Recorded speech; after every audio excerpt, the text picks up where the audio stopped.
What's up, everybody, on YouTube? I'm about to go live on TikTok, so bear with me just a moment. Trump and the New World. Matter of fact, actually, give me just a second. I'm going to go use the restroom. Should have done this first, but it just hit me, so my bad. I'll be back. Yeah.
I've got to watch something real quick and then I'll be right back. But we're going to stay live. Fuck it.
All right. I'm coming back. We're about to get started. Yep. Let's get her done. Time to go. Time to roll. Trump and the New World. That sounds good. Turn my volume down. All right, let's get it. Boy. Make sure my audio's working in my headphones. There we go. Okay, it is working. What's up, everybody? It's your boy, the Liberal Loudmouth, and we are back for another episode of What the Fuck? Really, that's what this all is. It is a big old what the fuck. Okay, so now I'm showing live. Let me share it out to my peoples. Here we go. Hobie's forehead gets an invite. Jesse, what's up? We are live. Now, I'm sharing all my shit out, so bear with me. It's funny, I went live on YouTube and then had to use the restroom and went outside, took a little break. So if you watch the YouTube version, you might fast forward like 5 minutes. Good morning, all. What's up, Brett? Good to see you. All right, let me bring in my alt here. Do all my things. do the things that I do. And here we are. Yep. Let's see. All right, now we are ready to rock and roll. We are live. If you want to come up, hit that request button. Today I didn't really have anything in particular to talk about, but I watched the episode of Diary of a CEO before I came on here. It's actually kind of why I'm late. It was like 2 hours, and I couldn't stop watching it. Professor Jiang is on there, and he gives one of the most, comprehensive explanations for a lot of his predictions that he's made. Oh, thank you for the bravos. Thank you, Jesse. Thank you. Hell, you guys met that one early. Appreciate that. Yeah, he gave a very, very comprehensive explanation for shit, and it was hard to not finish, so I just finished it, and it caused me to be late, but it really got me to thinking, like the wheels on this bus are turning, and there ain't a fucking thing that any of us can really do about it. I mean, if you really think about it, because we couldn't even barely get health care. We can't get these pukes that run our government to give us anything. All the legislation that gets passed is basically written by corporations for corporations, paid for. Thank you, Jesse. That's awesome. That's pretty. It's paid for by corporations and, passed by legislators that are bought by these same corporations, and they never basically do anything for us. So I don't know that we can stop what's happening. The wheels are turning. The bus there's no driver, and it's going downhill, and I'm not sure you can stop it. But what I was thinking is that, all the stuff that this dude is doing. Good morning, Wrath. Good to see you. Brett says they want to deprive the lower class more and more of needs. I mean, and that's always been true. But then in comes this dickhead Orange McTaco Tits. And he's like, fuck everything. And so what we're seeing is, this global systemic collapse, because all the systems are going to be affected by what he's doing. And of course, it's not going to be good for, I think, most people on Earth. But at some point, we will get to some form of homeostasis where things go back to normal at some point. With life, all things are temporary. And so maybe that's a good thing because, oh shit, well, thank you, Jesse. I appreciate that. Hell, we met the second one. Let me go ahead and reset that. But yeah, I sit and ponder, and I'm like, Europe, for example. Why do I give a shit if they get destroyed? That was something I asked myself as I'm watching that Diary of a CEO at Professor Jiang, and I'm like, they're like the scum bucket of the earth, Europe. And they have been for a long time, and while they may not like what Trump is doing, they're also the ones that have been pulling strings for a long time doing what we're seeing happen right now. They're like the creators of this global system that we're seeing today. Yeah, I agree, Rico. The only constant is change. Absolutely.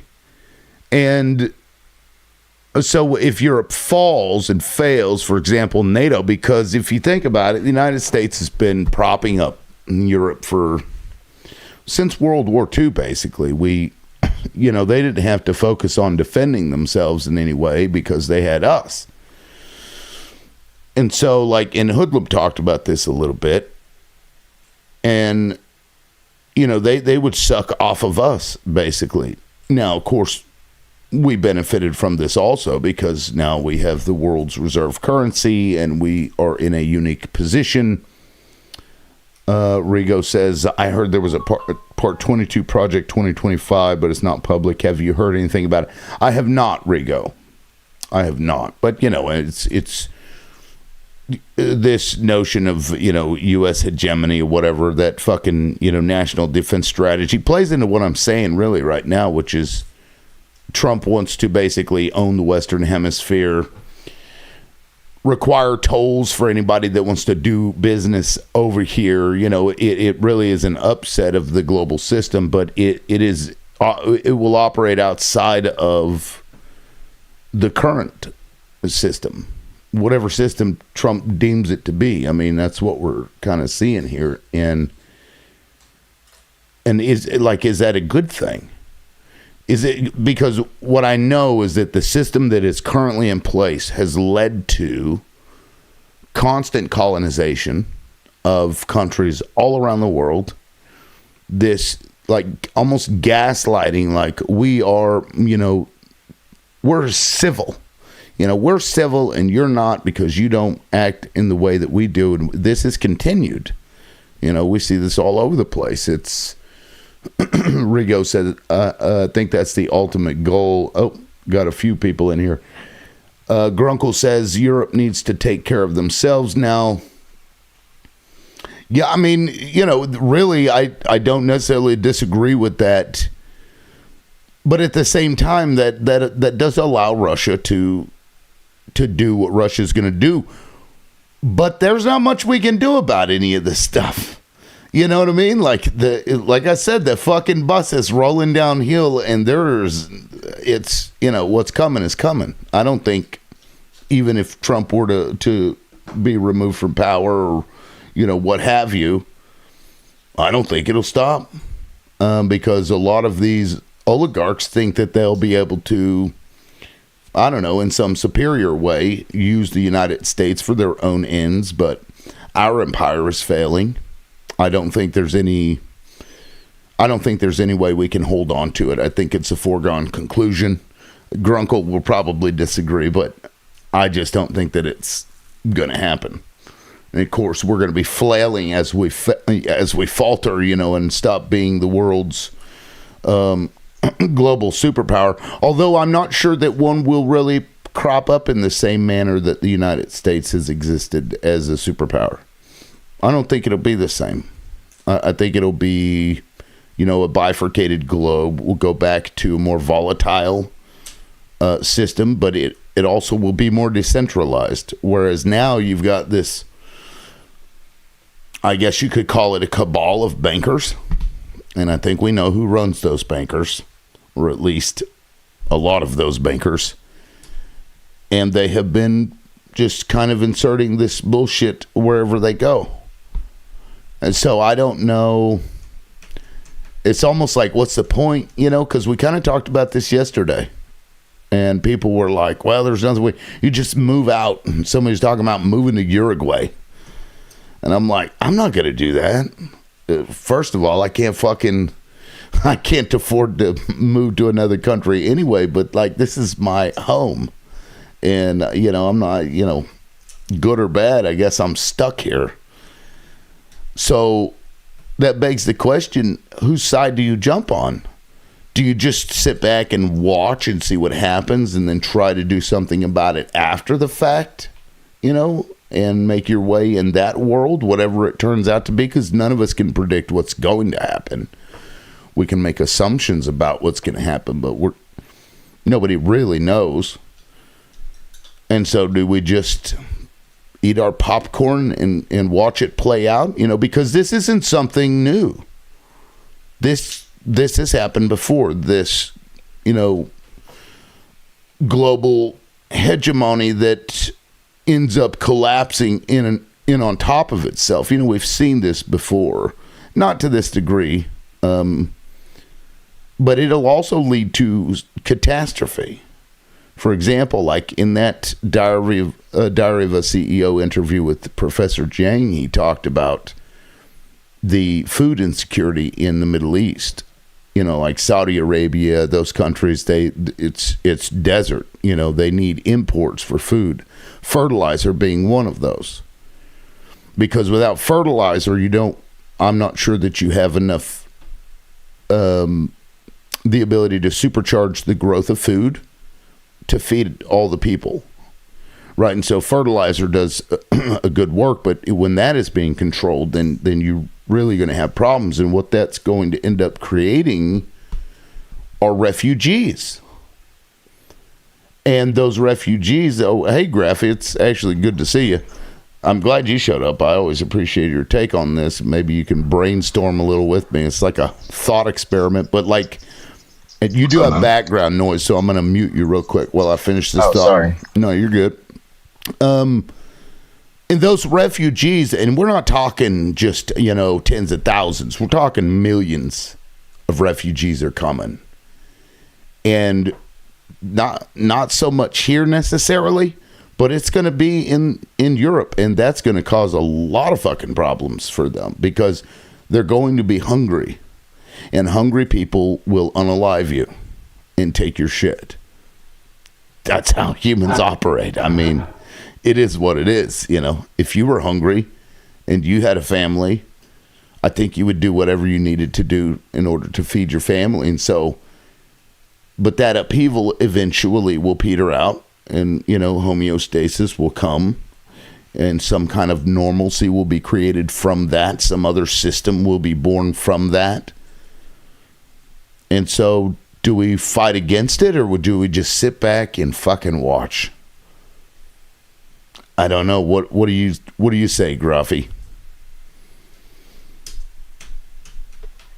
So I want to touch on that, but what your prompt said about Trump upending the global system, it's very funny timing because the global system that folks were frustrated about was starting to change, right? It was a very white male dominated space that was using imperialism and all this kind of shit, and we were changing that where there are more women in leadership, more people of color, more diplomacy, all that kind of stuff. I think you can agree with that. Maybe the optics of the system, but the system itself, no. No, I don't in terms think so. of the core power that lay and the people in key positions of power, yeah, that hadn't changed too much, but everything around it. Yeah. Well, Professor, and a lot of what I'm talking about stems from what Professor Jang had talked about in that interview. So if you're not familiar with he basically used an allegory from Plato, I think, about the cave, where you got these people in a cave and they're like staring at a wall, Yes. and then you have these And they people, have one source of light. right, emitting these characters, and that becomes reality, and so they begin to defend that, and so we have this. This is normal, even though I don't know if you've ever heard the term that law is fiction. Because really, when you boil it down, it's baseless. It's based on absolutely nothing other than the thing that it is protecting. Those laws are protecting. And so you have media apparatus, you have, those that are in power, but even they aren't the ones that are the arbiters of the system. The system exists as, essentially this banking issue, and it has really connected the globe in this way, and that's how they've been able to do a lot of this stuff, and I think after this that will probably change because there's an awakening happening where they used to call you conspiracy theorist, but that's weird because you're just questioning everything that you're seeing, and there's nothing wrong with that, but the people that would defend that, which they believe to be reality, are the ones that are defending the system. You know what I mean? Pushing against those they claim to be conspiracy theorists. So no, I don't think that, just putting women in positions of power and those sorts of things, I think that's self-preservation of the system because nothing actually substantively changed, if that makes any sense.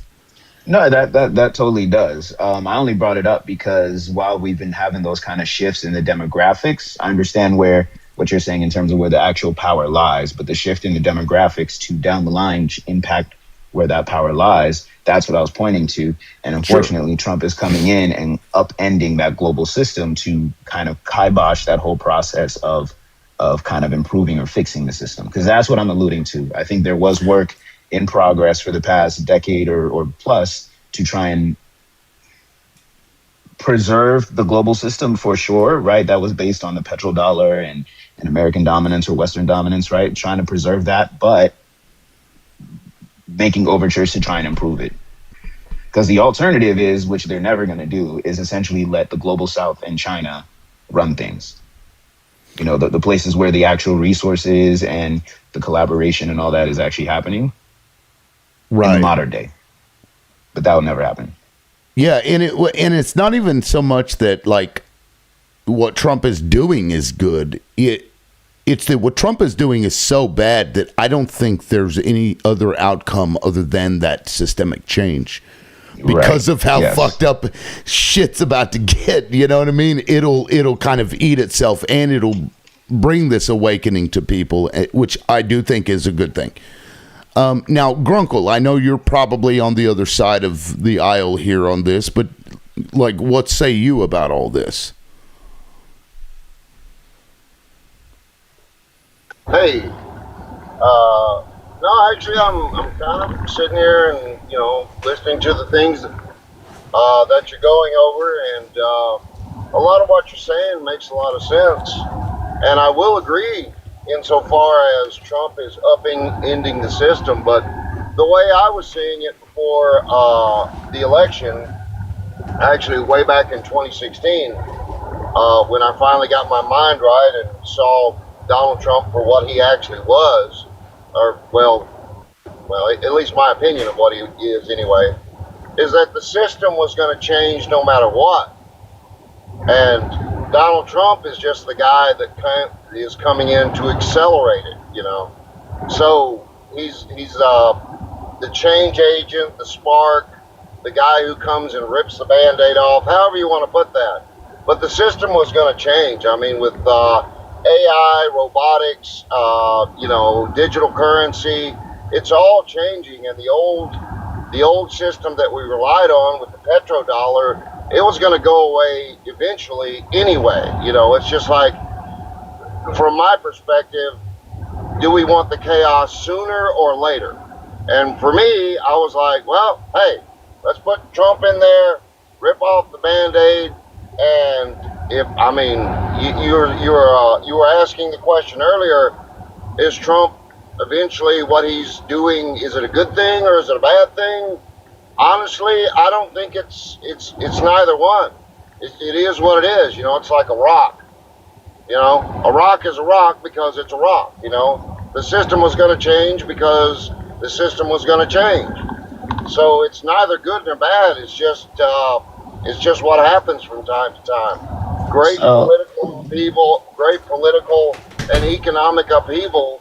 It happens. So I would rather have it happen sooner, personally. That's just my take on it, though. I mean, this idea. Oh, sorry. I was just going to say, like, I see what you're saying, and damn, I had a point in that. I just totally lost it. Graphic, go ahead. I may think of it again. All I was going to say is accelerationism is for the most part bad in the way that he's been doing it, right? I understand that your Grunkle, your claim, and a lot of folks thought this, the system was going to change anyways, and this is kind of what I was saying earlier, right? With all the increase in women and new technologies and people of color that were changing just the demographics and the whole setup of the system. Yeah, there was definitely inevitably going to be change. But this idea that, we just let Trump go ahead and do it in the way that he's doing it is insane to me. Whatever type of changes that we have would be more detrimental down the line, right? Like the way he's trying to accelerate this process of changing the global system, if I actually even entertain that that's what he's trying to do. The way that he's trying to do that is creating more damage for us that we would have to deal with down the line, right? It's not a matter of, things are going to change anyway, so let's just burn the whole house down.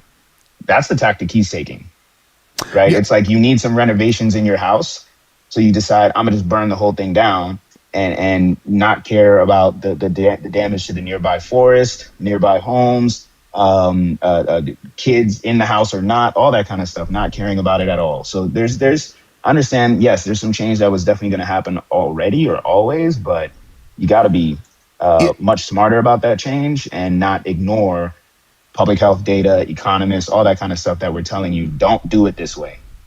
So that kind of gets into the micro of things. I think we're kind of looking at this from a very macro perspective here. And what I was going to say is that maybe the focus that we have is on when this happens, because the trains are coming. I don't think it's stopping. So maybe the focus needs to be on ensuring that the next system that gets put in place is for us and not some small group of people, right? And that's not happening right now.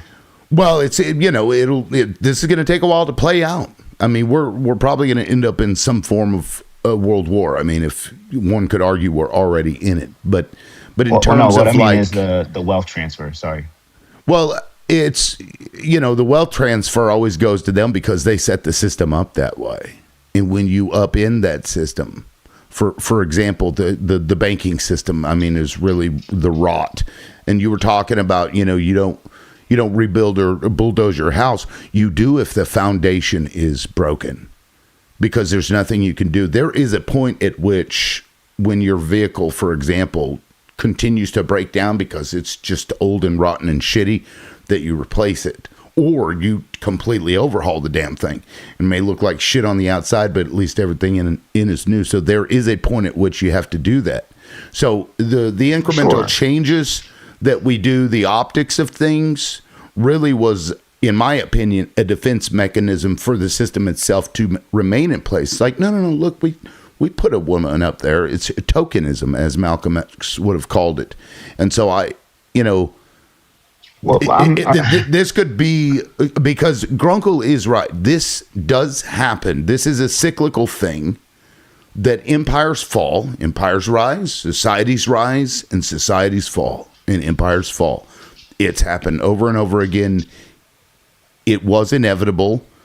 Trump may be the spark that does it, but this current system is not benefiting us currently. So why in the fuck do we want to preserve it in any way whatsoever? Right. So that idea of bulldozing the house or demolishing the house, right? You still have to be concerned about collateral damage and the possibility of how you can even build that next house or build on top of what you just tore apart, right? And that's where I'm coming from. That's the issue that I'm seeing with a lot of what's being set up or done right now, is even if we're trying to quote unquote fix the system, we're creating more problems than actually fixing it. And we were already on the process of trying to fix some of it. I understand you see it as tokenism and some demographic changes, but I'm also talking about specific structural changes that were happening in a lot of other places, just not here. Not in the U.S. because of Trump. Yeah. Now let me get to real quick, Say. if I can. Well, Say's been up here for a while. Say, did you want to jump in? As a matter of fact, I'll just bring in the timer. I just got something to say. Meaning say, lol. No, I have something to say, truly. I just feel like I needed to say this because this is crazy. So I'm a born and raised Houstonian. Lived in this city my entire life. One day, a few years back, I went to California, and we drove past a gas station, okay? And it was like $5. Like, I was like a teen. I was like 17 years old. So I was like, this is like crazy. Like, what? People just like pay $5 a gallon in California? Like, everyone knows that California is super expensive to live there, whatever. Cost of living in comparison to Texas is like, it's a lot. Like, there's a big whopping difference with the wage gap. So gas at the time in Texas was like what? Like legit like $1.89, like $2 a gallon, whatever. But when I started like to drive a lot, so I was like really like cautious on like spending my money. Yesterday, right? I just came out from law school my first year. Just came back to visit my family. I need to get gas. Okay? I go to a gas station. It's fucking $5 a fucking gallon. I drive a Mercedes Benz. I put in $30, I think, 2 hours after my shit's on E. That's all I wanted to say.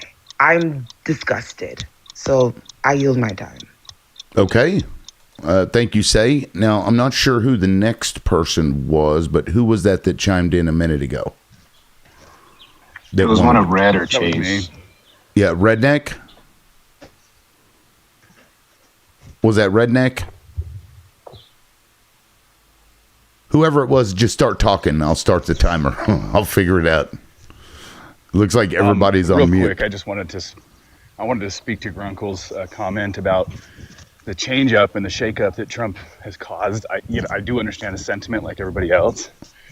Here's what the problem is with Trump's shake up. Okay, it brought all the power and all the money up to oligarchs and billionaires. Exactly. So if it did anything, it brought us further away from what an authentic revolutionary would have done, which is brought power down, bring power down to the people, bring money back down to the people. Instead, he's enriching himself and people in his inner circles. And so at the end of whatever this is that plays out, he's going to be that much richer, and all the existing wealthy are going to be that much more wealthy. That's what we're going to get. And it's going to be harder for us. And it's going to be much more violent. And it's going to be much more challenging for us to actually make a difference now. Okay, 35 seconds. Do you need them? You good? Nope, I'm good. All right. Thank you, Chase. I appreciate it. Graffy, real quick, let me drop you down. That spot is actually dedicated to Hobie's forehead. That's cool. I'm gonna send you an invite from the bottom right below you, or if you just want to click on that box below you, I'll bring you right back in. All right, thanks, cool, man. Yeah, that top right box is for Hobie's forehead. Anyway, Catnip. Hey, good morning. Good morning. Go ahead. I wanted to comment on a couple of things, you guys, with the house analogy and stuff. I agree that empires do fall, and we're at that point. I think there's a lot of things going on that it's like a perfect storm of many things going on, and it's all getting pointed at an administration. I think societal norms have been breaking down since the 80s. That's what kept people at bay. You could have thoughts, but you don't act on them. And the empire thing, 250 years, you either destroy yourself and go on to something better, or just destroy yourself. But the house analogy, I don't think that's total collapse. I think that the foundation is still strong. It just has to be enforced because it's being manipulated. So I think that foundation is still good with the Constitution. We're just not enforcing it and abiding by it. I also want to say that I want to ask, in this manipulation this administration has done, what comes after? Because do you think that if the left gains power, that's the answer? Because in my opinion, the left, when they do have power, they don't wield it to its capacity. And things have changed. It's a different playing field, and they need to stop the traditional ways. Do something new. Fight. My short answer is no, the left's not going to do shit. Yeah, I agree with that last part, Catnip, for sure. And as far as like the house analogy, I felt like we were talking more of like on a global scale, not just with the United States. You know what I mean? Because much of what we do is related to a global issue. Now, real quick, I want to thank Hobie's forehead. Thank you for the finger hearts. Jesse, thank you for those finger hearts. I appreciate that. Puddin' Pop, everybody, make sure you get your heart me's. Keep tapping the screen. Let's get those likes up. We haven't even hit 10,000 likes yet. If you guys could get me over 10,000 likes in the next couple of minutes, that'd be awesome. We've got one last person. Redneck, are you there? I see that you have bars, but are you there with us? Yeah, I'm here. Yeah, Sorry, I was on my phone. No, you're good. Go ahead, man. I mean, I don't think any of us know when the United States, I guess I should say, would have a collapse. Because until there's another war, because truthfully that's what's going to happen, and then we would have to lose the war, no matter what our debt is, right? I mean, we were in the Great Depression. You come out, you join World War II, and then you're out of the Great Depression. You're out of a lot of your economic issues because war generates revenue, and also the destruction of Europe helped a lot. So I think it's tough for anybody to like say for sure it's the end. Because I guess, like, I think everybody would agree that, like, England was still a world power, but not what it was, 300 years ago. And that could very well be what's going to happen to the United States, too. Like, you could still be a world power, but you're not number one. Or we could just end up being Russia 2.0. So... But I don't know. I don't know where we're at, just like with the economy. Like, nobody really knows what's going to happen or when it's going to collapse or climb. It's a weird time we live in. It really is. Yeah, thank you, Redneck. I appreciate that. I feel like, because it's like we're swimming up a stream, without a paddle here. We're just fighting against the current. We ain't getting anywhere. Maybe the answer is to focus on ensuring that the people are represented in the system, whatever it is, after all this bullshit is over. Because I think it's coming. Oh, sorry. No, I think today it's even tougher because people can see, we'll give more power to the people. Like, are we? Because truthfully, whatever revolution is led is already being led by the next powerful people. Thank you, Jesse. Right? So, it's not like me and you are going to be leading the revolution. Well, isn't that more a point for us to make sure that whoever we're putting in next is actually working class focused, right? It won't matter. Not just putting in. That won't happen though. Yeah, I don't. Especially now, it's let's put it this way. Well, let's put it this way. It needs to happen, and we should try to make it happen with whatever levers that we have. This is what I wanted to say. But today, I would think it's even harder than like 100 years ago, because now we're so connected globally that right. It's a different world. Like, I mean, you can look at countries that have revolutions. Yeah, maybe the first 10, 15 years. Thank you, Brianna. It's the people, but eventually that collapses because greed and power will overcome, the normal people. That's why, like, in corporate America, you don't become a CEO by being a nice guy, right? You're usually a piece of garbage.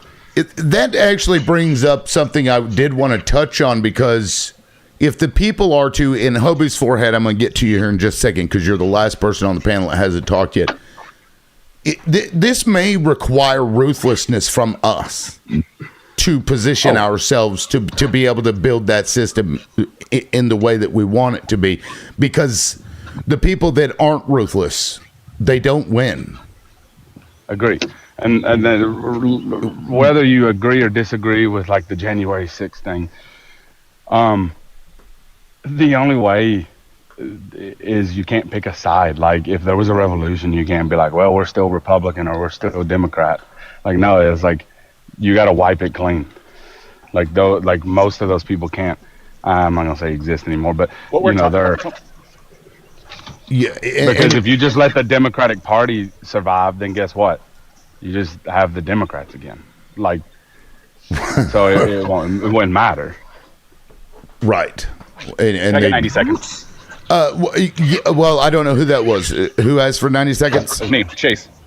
Chase, give me 1 second, because we have one panelist that got up here and has not spoken yet, and then we're going to get around and let everybody kind of jump in. Hobie's forehead, welcome in. Thank you for the gifts. Everybody, thank you so much for the gifts. Brianna, got to give a shout out to Brianna. Thank you for the $50 on Crash App the other day. Thank you so much. I missed it during the live, but I appreciate that so much. Now, Hobie's forehead, go ahead. Yeah, so I'm probably most intrigued about what's going on with the meeting with the U.S. and China, with the CEOs and the representation that they provide. I mean, it's big tech. It's big tech that is it along. So I'm wondering, and part of the claim was that, well, look, we have a value proposition, for the Chinese people where they can be brought to the 21st century with big tech. So that tells me that, okay, well, they want to access, their databases, their knowledge centers. They want a greater pool of consumers. And I don't know, it concerns me a bit because it can go either way. It can go the way where more investment starts gravitating, over to the Chinese because they have 3 times the population. And if they become a more affluent population, then that will take businesses away from the U.S. But it also has the potential to just be at our peril. So I don't know. I'm waiting to see what comes out of it. But it's just interesting. You know, it's not just the president. It's a bunch of big tech officials there as well. Yeah, now the agreement with China and us is beneficial to China because I don't think China wants to displace the United States as a global power because there's too much bullshit that comes with it that costs you money. It stretches you thin, right? The United States has been stretched thin for a long time trying to do all these things, which, you know, maybe that was the agreement but I don't think China wants to be in that position. So I think they're going to be more of a neutral party to everybody because that's what benefits them. So people thinking that like China is going to hurt us, it's not in their benefit to do that. Now, Chase, you said you wanted to say something. I'm going to put. Yeah. I'm going to put. Real quick. I'm going to put 10 minutes up on the board for open discussion. You guys are welcome to just kind of jump in there. Chase, you can start us off. Go ahead, man.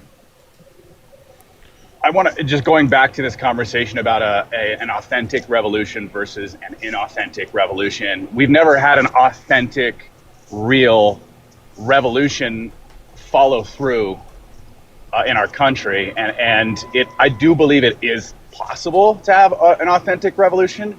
It just is not going to look like what we're used to. It can't be anything like what we're used to. It's not Democrat-Republican struggle. That's obviously a farce, and it's been a farce for a long time.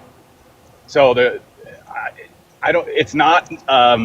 Martin Luther King felt despair near the end of his life. He talked about it in speeches that he gave and things that he wrote.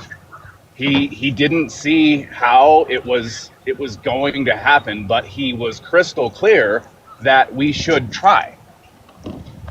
The thing is not trying is forsaking our own integrity and our own authenticity. Well, not fighting, and I agree with you with Liberal Loudmouth. He said we might have to be ruthless. Violence may be a part of this. Well, I think it's a must. People in power, the oligarchs, are going to let their power go. It's a must. The only way. Yeah. And that's where like people like, oh, you can't solve anything with violence. Like, you can. And my wife and I disagree on this a lot. We have conversations. She leans more towards that nonviolence can be more effective when it's done well. The way Martin Luther King used violence was that he went and did peaceful protests, and he used the violence of the oppressor, of the police, to be the thing that showed the rest of the public what was going on. Yeah, but so before violence can be used in more than one direction. I agree, but before it, okay, I kind of think of like I guess I want to tread lightly within the COVID restrictions. Like towards the end, people, it really didn't even matter. A lot of people in general just really started to like lose it. You know, like it was, and then all of a sudden, like we're on like off the restriction. It's like they know how far they can push us, or they're testing to see how far they can push us, and that way they can gauge Sure. it. You know, it's just like middle class Americans. You know, like does fuel prices and stuff affect me? Like, I mean, yeah, but I don't think about it. I can't think about it. I have to operate my business, so it's like the only way I'm thinking about it is, well, I just got to charge more, you know, to cover that difference. But the most middle class Americans aren't going to do anything until it affects them, right? And that's kind of how they've built the mindset. And that's what the rich want to do, is give us just enough carrots, you know, to keep us distracted. What do we do? So the question is, what do we do? Well, that's what I'm saying. The only way that you fix it is the people, the oligarchs, if that's what we want to refer to them as. They're not just going to peacefully transfer power. No. They won't. I mean, and that's proven in time. Heck, it's proven in the United States with unions. you know, where the companies hired their own security forces to like beat down union people. You know, Then you're not hunt them mad down. enough, and you should be. And you know, it's well, okay. Here's my take with fuel. I've lived through high fuel. I've lived through low fuel. I've lived through high fuel, and then it's went low again. It's gonna be low again, and it's. I disagree. It might not. It's gonna we be haven't low. felt the impact of that yet. We haven't even felt the impact. We're still using our resources and, you know, our reserves. We haven't even felt the impact. You can't just look at it as gas prices. Anything petroleum based, all our supply chains. We haven't hit that butterfly I've effect yet. had a 30% price increase on PVC. Like, I know things are gonna go up, but that's been our entire lives. Well, no, Not just to in this this extent. situation, yeah, what's going on right now is people are losing their businesses. 140-year-old farms are losing they can't stay in business because they just can't make it. And it's to your point, they will push us to see just how far we will go before we start pushing back. Yeah, And I mean, and people it's like it takes a long time, it seems like, before the middle class will go. They're going to have to starve the middle class, like that Bob Marley song, "A hungry mob is an angry mob." Like, I mean, but things might have to get to that point. They shouldn't. But what we have to like separate this. We have to go top and bottom and start looking at the people at the top and speaking in terms of two classes of people: the working class laborers, which is everybody on this call. Ain't nobody a part of the Epstein class in this call. And the other class is the elite Epstein class. And that's it. You're either a part of that group or you're something else. Yep. Now, Oh, go ahead. I thought you were finished. no, I am pretty much done. I got plenty to say. I was just gonna, because Grunkle hadn't jumped in yet, or Hobie's forehead, or Brett. Did you guys want to jump in there and didn't feel like you could? Grunkle, I am interested in hearing, you know, your thoughts on what you're hearing. Well, just something that was mentioned earlier about collateral damage, you know, and as far as that goes, you know, there's a few assumptions baked into the thought process there, right? I mean, you know, first of all, it's like, well, we've got to mitigate the collateral damage. And my question to that is, why? Why do we need to mitigate the collateral damage? You know, that's the first question. And it's like the assumption is that the way that Donald Trump is going about the reforms, good, bad, or indifferent, whatever you think about them, the assumption is there would be less collateral damage if we did it some other way, right? So, I mean, that's kind of an assumption that's baked into the thought process. So my thing is, it's like, going back to what I said originally, you know, the system was going to change. It was either going to be mass upheaval one way or the other, okay? So it's like, the way he's doing it, maybe another way would mitigate the collateral damage, because there's always going to be some, and I do agree with that. But maybe the way he's doing it is the way that he's meant that ultimately the collateral damage will be mitigated. That's the way I'm seeing it, you know. That's a very generous, you know, interpretation for Trump. Very generous, because he has just enriched himself and those around him. He's just brought money up to the top. Exactly. It's a generous interpretation either way you go. No, I'm a critical interpretation It's against. just I have a critical assumptions. interpretation. I have a critical interpretation of Trump that he is just pushing Okay. money and power to people at the top.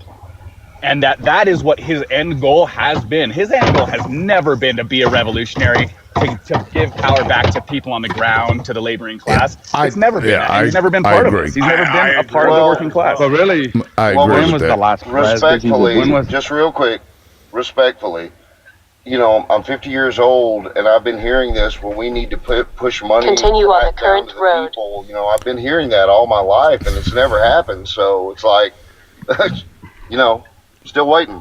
Your age is not important. Well, I'm 39, here's the it doesn't thing, matter. like, two things can be true where his intention wasn't to help us, But because of how shitty the guy is, it woke everybody up. And so now you have this great awakening that's happening that leads to that outcome either way. I think that's true, that he never intended to help anybody. It's just the thing that would get him what he wanted also led to, unaliving the system itself, which, could be a good thing. Now, Brett, he stirred a pot that was simmering, and now it's boiling. Right. Now, Brett, you tried to jump in there. Please, by all means, go ahead. What I was saying is, at the end of the day, he is a businessman. He's greedy for money. So, of course, he's going to keep the people around him up. You know what I'm saying? He's not going to think about us down here because we're not – he don't care. Can I say something? Yep. Absolutely, please. I think that's a very interesting concept.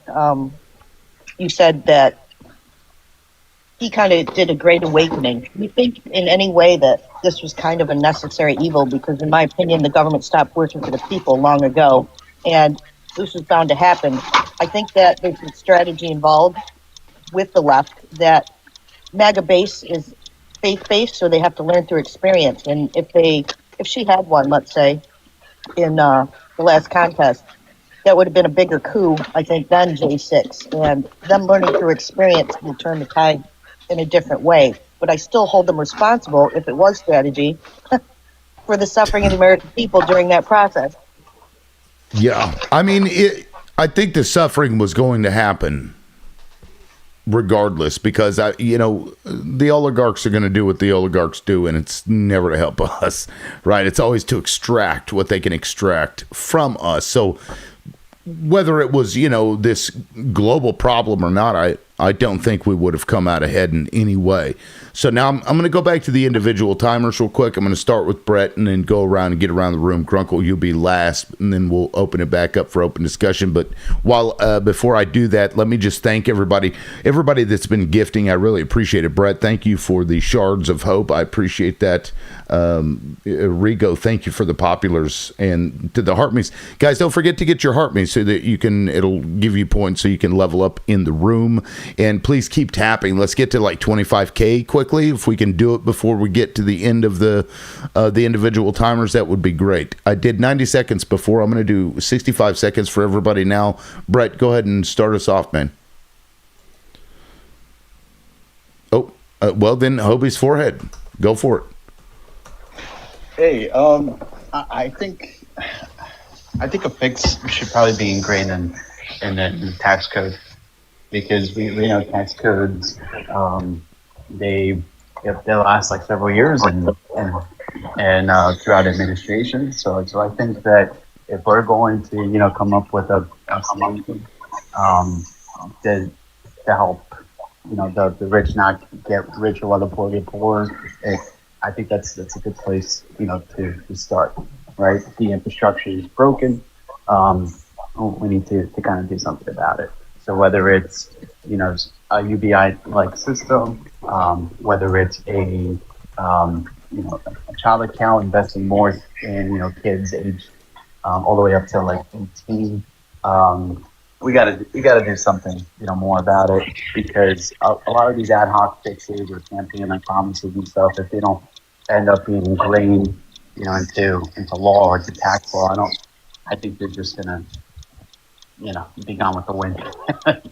So. Yeah, we were talking about that the other day, about those accounts. Like if you were to fund, I don't remember, what was the number that we came up with? Was it like 10,000 a year or something for every child? By the time they turned 18, guys, if that was invested, the amount of money that you would start off with as an adult was pretty astronomical. Like using investment mechanisms to get there. Of course, that makes too much sense, right? To help people. Yeah. Heaven forbid you do anything that helps anybody. But so Aaron and Blessed, since you guys just came in, you'll be the last two. I'll just kind of wrap back around. Let me get to Johnny Dot. You haven't spoken yet, so I'm going to give you 90 seconds. Go ahead, man. I don't need full 90 seconds, but I've been on your panel many times. I like to engage in these conversations. a lot of times I kind of digest and listen and, then speak forth when I feel it's appropriate. And that's all I got right now. Yeah. I haven't been on long enough to exactly get the topic, what everybody's, debating about. So. Yeah, no, you're good. Just during the individual timers, don't chime in. But after we're done, I'm going to do open discussion, so then you can jump in there if you'd like. Catnip, go ahead. Oh, I have nothing to add, to be honest. I just think that whatever comes next, I hope it's for the people. Better be, because if not, then what are we going to do? We're going to can freak out, y'all. I don't think we have any other options here. They're not leaving us with any other options, in my opinion. Sorry. Chase, go ahead, man. Yeah, what we were talking about, I'll catch people up a little bit. We were talking about a real revolution, an authentic one versus what could be considered a fake one. We were talking about the upset that Trump caused in the system, right, and how he came in, and it was a big upset. We talked a little bit about how he did it. I think that Trump is for himself and for enriching people around him. I think that's what his main goal is. And he did it while upsetting the system. What that did is it brought a whole bunch of money and power to the people at the top. So I think that his followers were duped into thinking he was a real revolutionary, a true guy, because he was so different. And they actually, right out of their own mouth, that's actually what I hear a lot from MAGA. So I get that. I understand, and I wish that was the way it was. I wish it went that way, that power came back down to the people. But I do believe that things are going to have to get violent. It surprises me when a politician on either side says, oh, no political violence. We can't have political violence. It's like, are you sure about that? The people have violence committed against them. But you can pew us because our brake light was out and you didn't like the way that we grabbed our sweatpants as they were falling when we got out the door. You motherfuckers. Right. Yeah, no, it is pretty wild. The double standard in this country is pretty jacked. Aaron, welcome aboard. I'm going to give you 90 seconds since you hadn't spoken yet. Go ahead. Sure, thanks. I probably won't need that much, but I think that violence might be warranted, but I don't think we're there yet. And the reason I don't think we're there yet is because what we need is nonviolent civil disobedience. Right now, we've been doing a lot of the nonviolent part. We're not doing the disobedient part. Guys, we need to be breaking the law. And I don't know why nobody's doing that. Like, there's a freaking gold Trump statue. That thing should be down. It should be covered in paint. It should be covered in shit. Like, we are missing the disobedience part. We all need to get arrested, not for like something violent, but for something. Like, that's what we're missing here.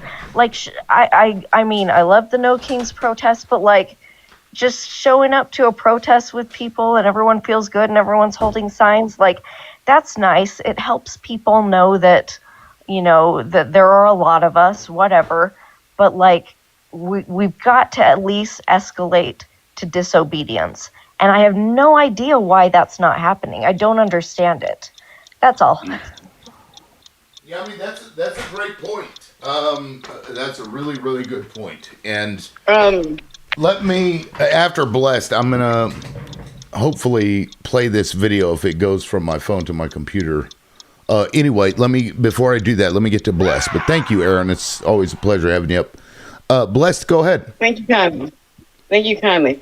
Essentially, like, what you're looking at is a reset, but people aren't getting exactly how they're functioning it. If you look at Transnational Capital and how they've invested into these data centers, which is kind of interesting given the fact that they aren't profitable.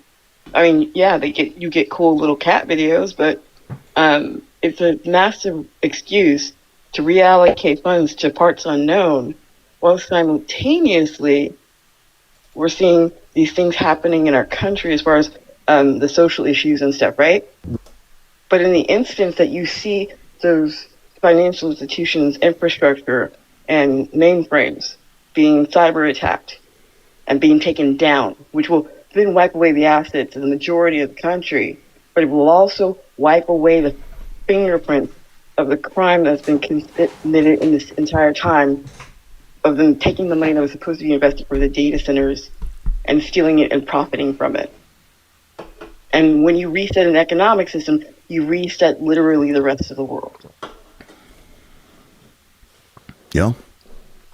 And that's the global system I'm talking about that needs to be reset. You're absolutely right. Well, it's going to be reset, but the unfortunate thing is it's at the hands of whom and at the desire of whom. This is just a way of being able to bring us back to feudalism when there were slaves and peasants, and then there were the bourgeoisie or the elite. That's what they're trying to bring back. But the difference here in this time is that we have an opportunity to kind of direct it in a certain way, because before it was happening around them. Communications weren't that fast. You didn't have that information at your fingertips, and you couldn't, collaborate with others as easily. So we haven't seen this within the modern age yet. So what that looks like, it remains to be seen. May I make a little comment? Sure. In reality, actually, you have another thing on the horizon, UBI, right? Which sounds like a parachute, a way of helping people. But in reality, it's a leech, because people being desperate and needing resources are going to be obedient, and they're also going to be more likely to tattletale on their neighbors. They've put things in play that make every day that we don't do something, it's more likely that there will be nothing that can be done. Right. No, I mean, the global surveillance is a problem. That is certainly a problem for people, because you won't be able to get away with it or away from it. You won't be able to collaborate in these ways. They will start making things. Aaron, what you'd said made me think of this video, because you're going to start seeing things become illegal and punishments become harsher, and we're already starting to see that in the justice system. Like that one, that kid who was like 17, they gave him like 35 fucking years in jail for armed robbery at a convenience store. To make an example out of him. But I don't think it was to make an example out of him. I think it was to bring us back to not just feudalism, but chattel fucking slavery. Watch this. There will be slaves and peasants. Yeah, because we never abolished slavery. For the record, I don't think that can be made any more clear. We never abolished slavery. We just changed it. Listen to this and watch this video. Watch this. And based on Mr. Gathwright's age, physical abilities, things like that, do you think that the prison would benefit from him in a work capacity if he were sentenced to life without parole? I say yes. With my experience, not only just in classification, but as former warden and even as a jail administrator, he's someone that's young, he's healthy. In reality, we need that labor, we need that sweat equity, and we will put him out there to work, because we do have an aging prison population, jail administration, we have that. So we put these young individuals to work and get some sweat equity out of them, since they are young and actually can do the work. That's Sean Gathright. They're talking about giving this person slave auction. That's what it is. Holy fuck! Yeah, that's exactly what it is. I've never seen anything like that. Yeah, and then the guy in the video goes on to talk about how they actually strategically place prisons in certain locations, because they get to add representatives based on the census. Includes prisoners. Even though they don't get to vote, they don't get to participate, they're stuck there, but they're still added to the representatives of those communities. And so we're going to... Right. And so we're going to start seeing, to Aaron's point about being civilly disobedient, we're going to start seeing massive penalties for things. Oh, if you don't do the crime, you won't do the time. So, we're really at a dangerous precipice here. And if people don't realize what's coming, we're going to end up going right in line with it. Because even after Trump, the next person, they stand to gain a lot of money, especially within the system that currently exists. And so globally, if we can fuck the whole shit up, that's when we may start being able to do something about it. But at this point, I mean, you heard that they were like, well, we could give him the unalive penalty because he unalived somebody, but I mean, he's young. We could just make him work. What the fuck is that? 4.2 million prisoners are currently aging out of prison labor. 4.2 million. They have to. Crazy. They cannot uphold prisons as they currently are privatized prisons without replacing 4.2 million prisoners within the next 2 years. Yep. I mean, so, like, that's why I say this global system that brought us this shit, because this country is the product of the same system that exists today. And I don't think it should exist anymore. It hasn't served the world. It hasn't served the people. And maybe the next system won't either, but you've got to try. So, I posit to you that Donald Trump is a shitbag piece of garbage, but he's also putting to test this global system, and I think these people may be a little nervous about it.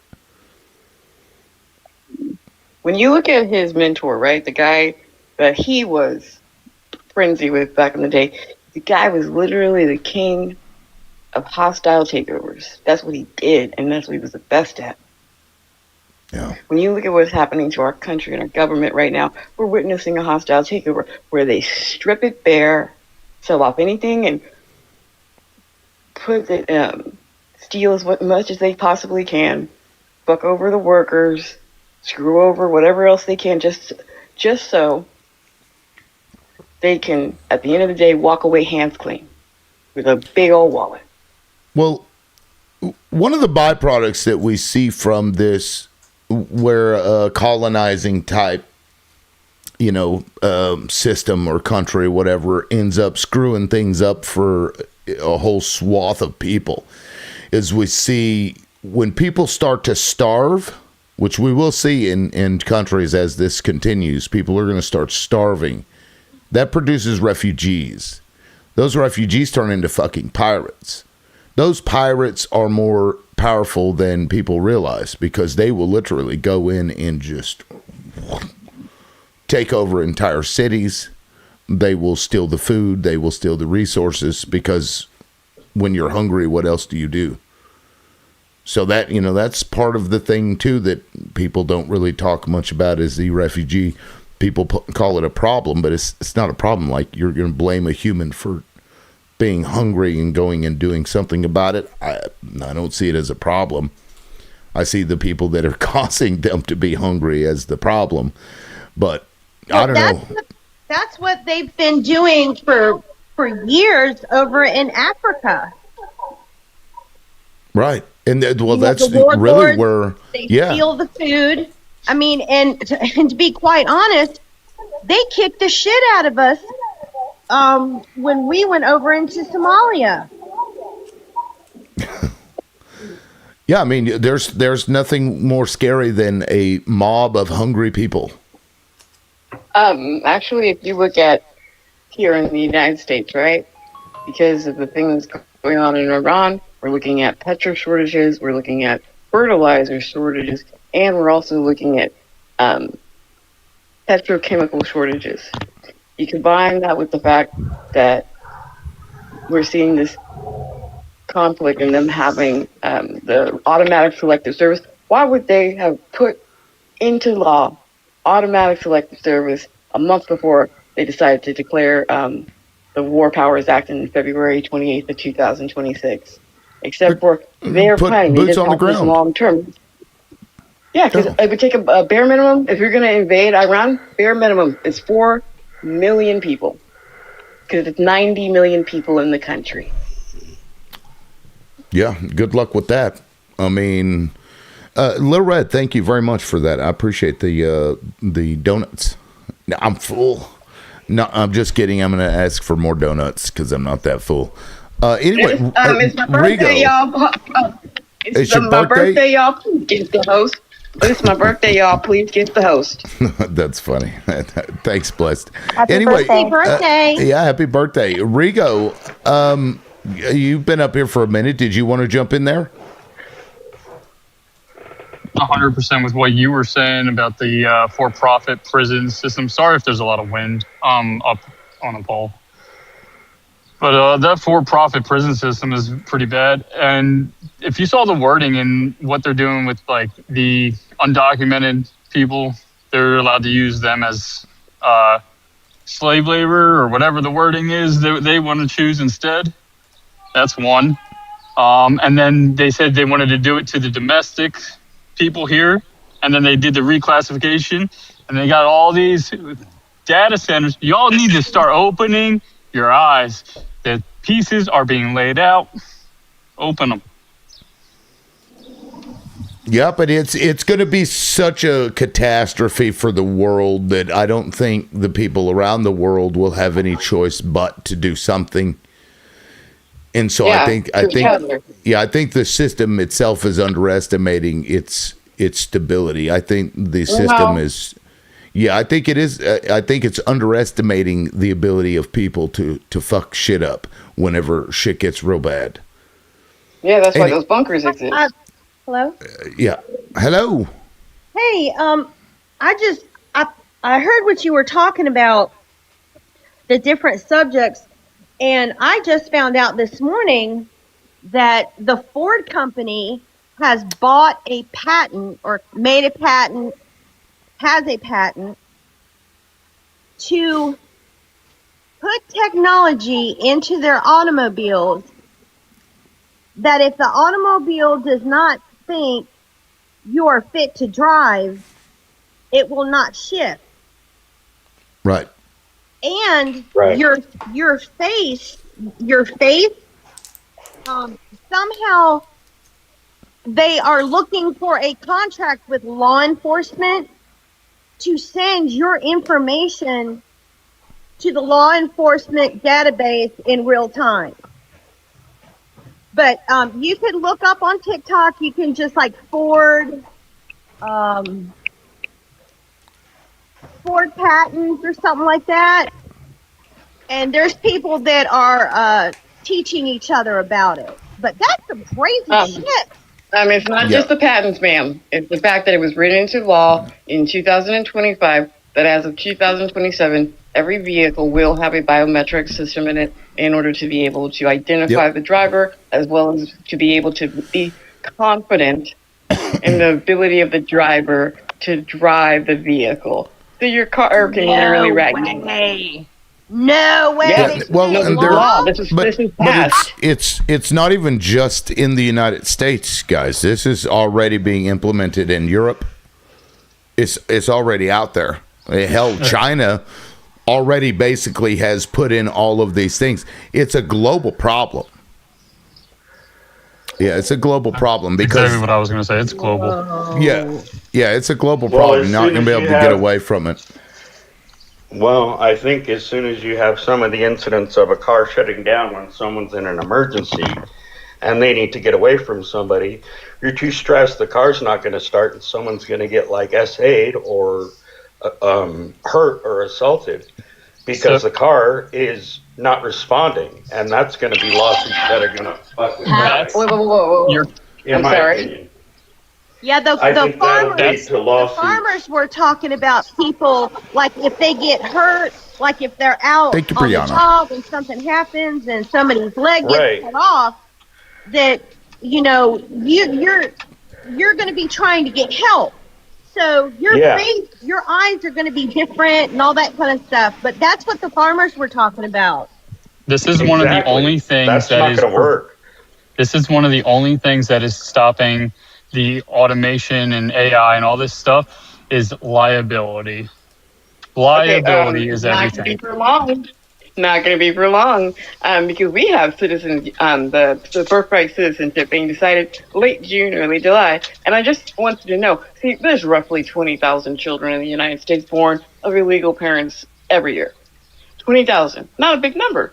But when you look at Citizens United being passed in 2011, and then look at the fact that that then made corporations and the people, gave them rights. Well, corporations do have to deal with these little things called class action lawsuits and also workers' rights, which is kind of unfortunate. In addition to that, they have all these other restrictions. And they've taught a good portion of this country to hate regulations because they're the worst. Well, guess what? They also hate the fact that those workers have rights and that Americans have any kind of power in the system. So being able to strip away that power at will is actually what the birthright citizenship ruling is all really about. Because at the end of the day, they will then be able to go to their favorite elected official with a list of names that they're on the perspective of having a class action lawsuit with, and just simply say that they have their citizenship be stripped or that they be deported. Either way, make them not our problem. That's what you can do, because more than 60% of this country came to the United States shores post 1860. And most of those people never really filed any fucking paperwork, to be honest. So being able to retroactively look into your grandma, your great grandpa, in the instance that it serves a corporation, that's what all of this is about. And they'll stick your ass in the prison system where you have no rights at all. And that's what that's another thing all this shit's for. Right. Well, I mean, that's how they're going to recreate slavery. I mean, they just hadn't done it before, but that mechanism always existed. And by the way, I don't know if you guys knew this, but since we brought up Ford and one of the other automakers, I don't remember which one, Trump got with, and he's going to give them defense contracts to start producing munitions. I don't know if you saw that. It's like last month or something. Yep. Yeah, so it's like World War II style, because he wants to, because we're running out of shit. And so now he's going to pay these corporations massive amounts of money in exchange for that, because it's very profitable for them to do it. In exchange for that, they're going to do whatever the fuck he tells them to do and put whatever kind of crazy shit in these cars that he wants. So we've got to not buy a single fucking thing from these companies that engage in that. I did hear about that. It's disgusting. Yeah. Going back for a second to the for-profit prisons, I just and slavery. That is what it is. If you look at, I believe the biggest for-profit prison corporation is GEO Group. Their stock continues trending upward.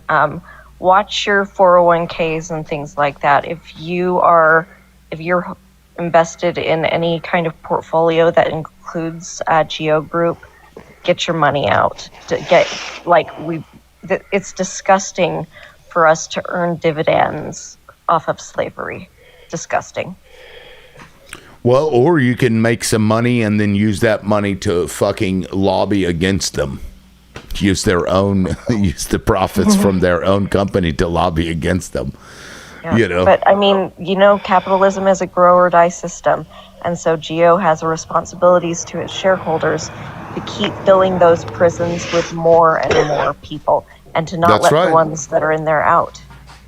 Yeah, and they even have contracts with some of these counties that they have to fill beds. So the counties and cities have a contract with these prisons to fill beds. And so that's why you see, this quota system that exists but doesn't exist. That's what a lot of that shit's about. And so, you put a few thousand people in jail for 30 fucking years over, stealing a candy bar. Who's going to stop them? Smoking some Jane that's now legal in how many places, and not retroactively helping these people out. That's just one example. I mean, it goes on and on and on. Yeah, well, it goes back to this global system needing to fail. It needs to fail. The whole thing. The world system that currently exists and the people that currently uphold this system have got to go. Well, I mean, there needs to be a way that we find the Epstein class accountable for the shit that they're doing. So there are consequences.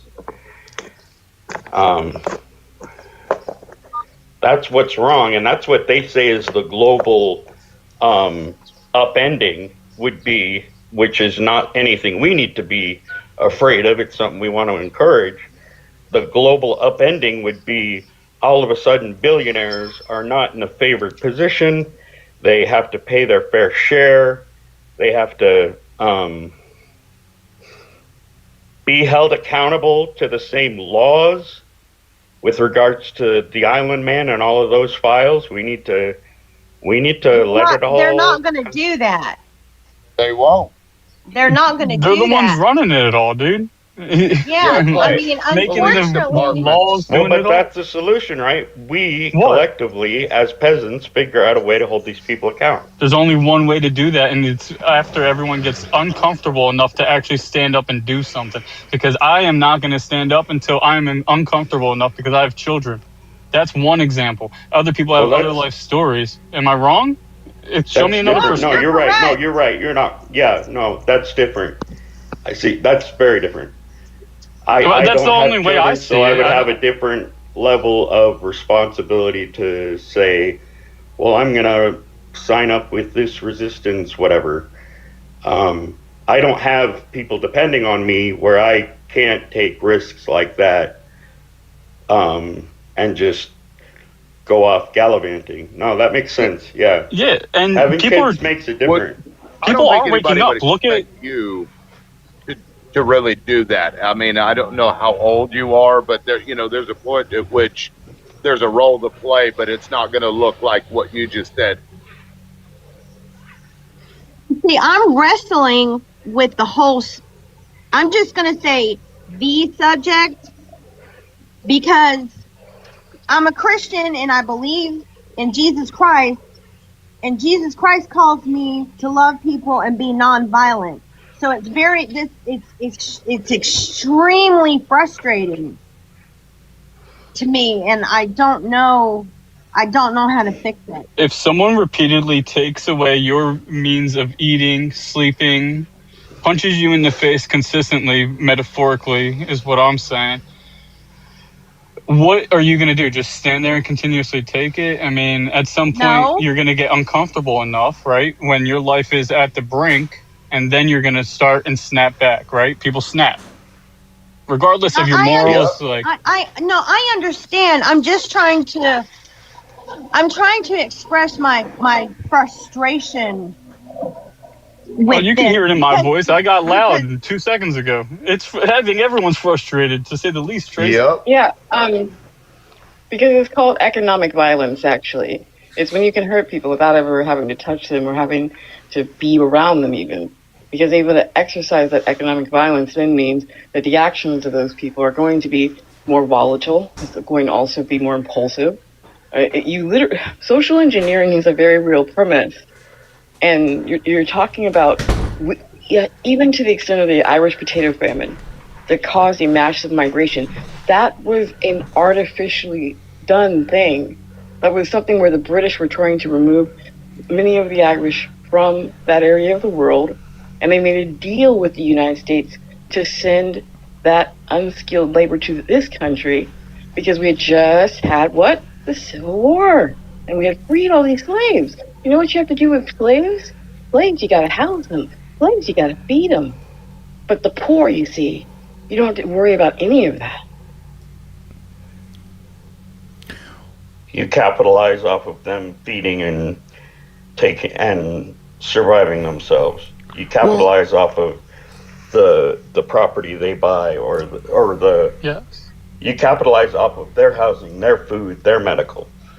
Right. And it's starting slowly. It's very slow start. But if you notice what happened with the warehouse, what happened? It's so slow, but it is sparks here, sparks there, sparks there. You know what I mean? Like even with Mandela, there was a point where it was like, okay, this isn't working, and now we have to do other means.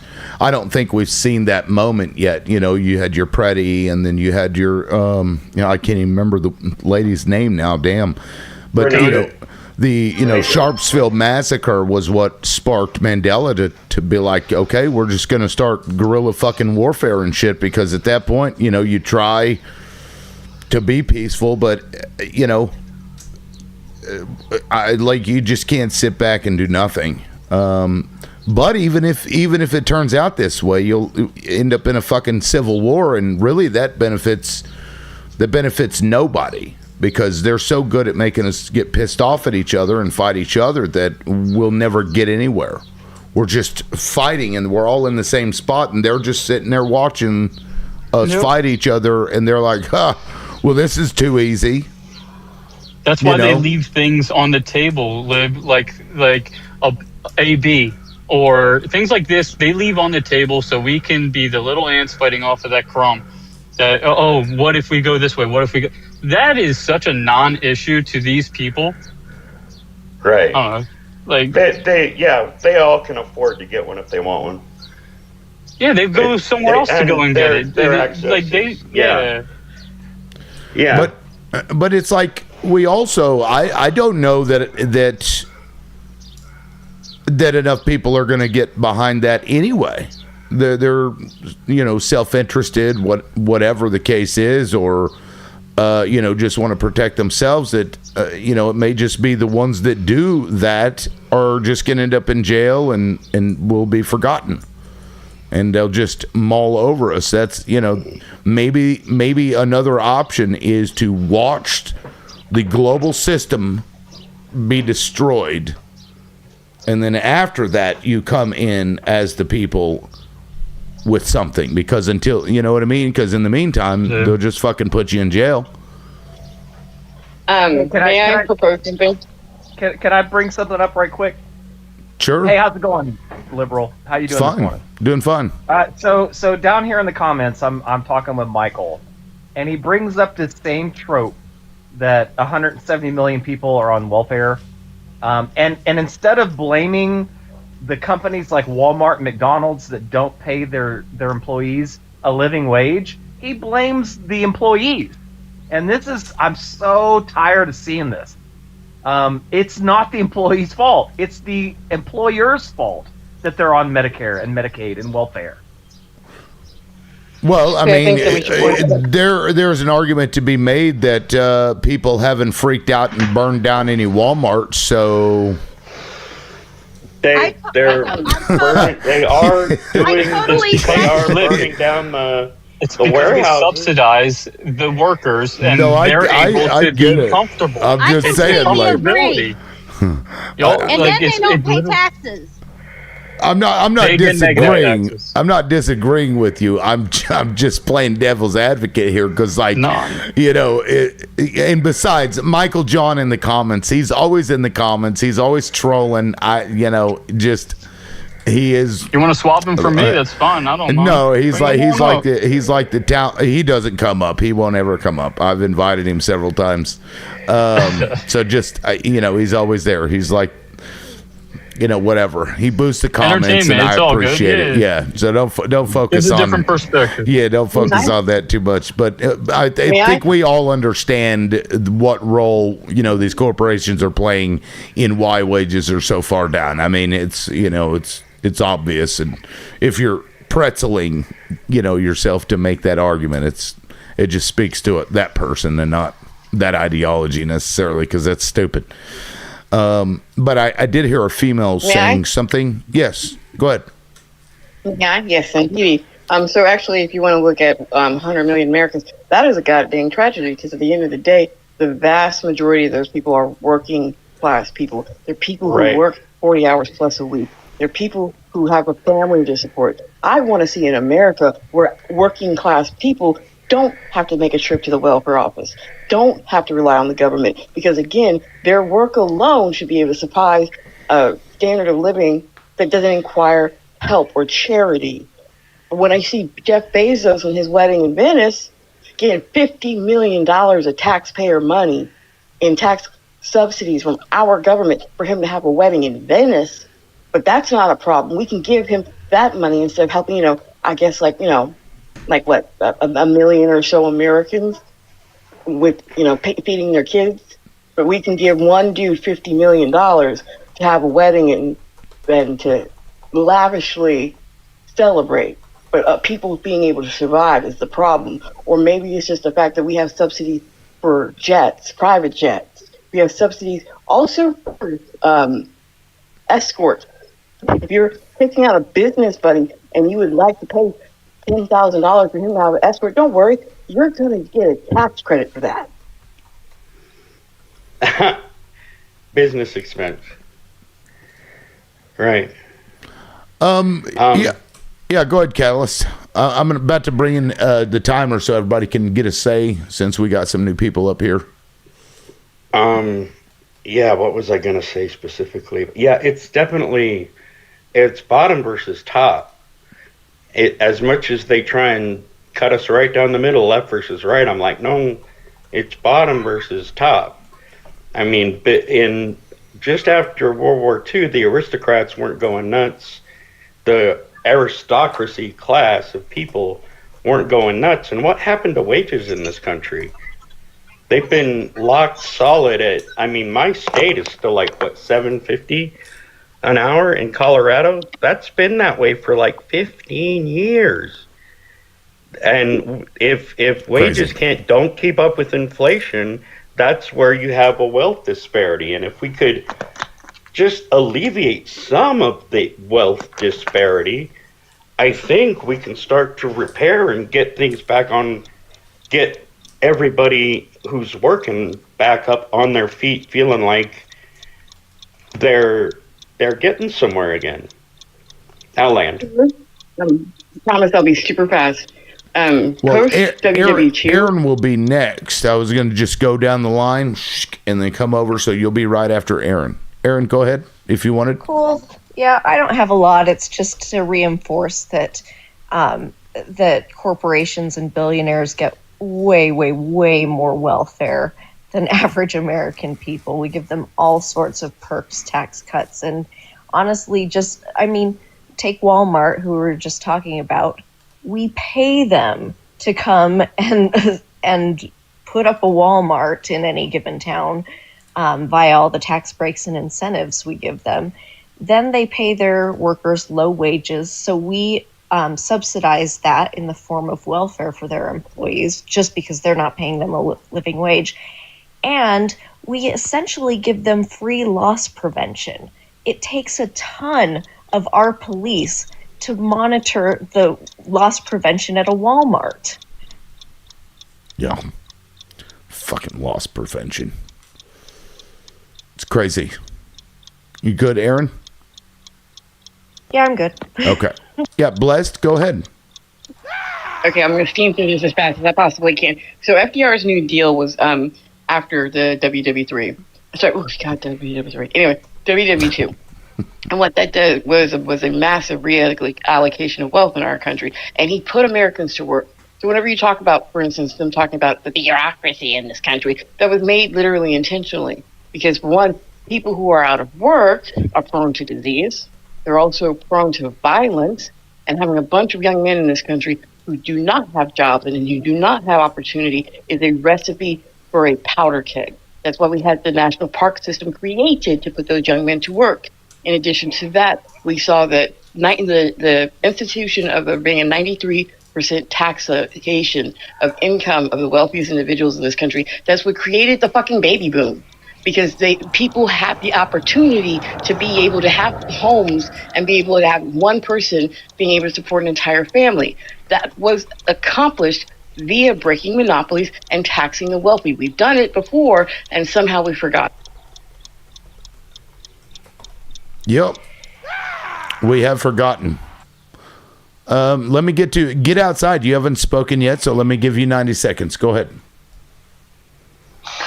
Well, I was just going to comment on, so here's part of the problem with the living wage is, so Walmart, and again, I'm not justifying low wages for anybody, but Walmart has to say, okay, let's say they determine the living wage is $30 an hour. Well, the first thing Walmart's going to do is probably lay off half their employees, and if that doesn't work, they're going to raise prices. So you've either just unemployed a bunch of people, or you've just raised prices to do away with the living wage. Unless the government steps in and says you can't lay all these people off and these prices are fixed. You see what I'm saying? I mean, that's just that is the unfortunate fact of that. And we see it all the time. You go into Walmart now, what they do, they cut down their workforce and you're checking yourself out. Although a lot of people are getting away, a lot of stores are getting away from that because now they're figuring out that, well, some people just don't check out all their stuff. You see what I'm saying? And that is the unfortunate side effect of that, of doing a living wage. And I know a lot of people call up, well, minimum wage is $7.50. Nobody pays $7.50 anymore. Everybody pays way above $7.50. Absolutely. Hell, I live in Kentucky, and you can't find a job that's not paying less than $17 an hour.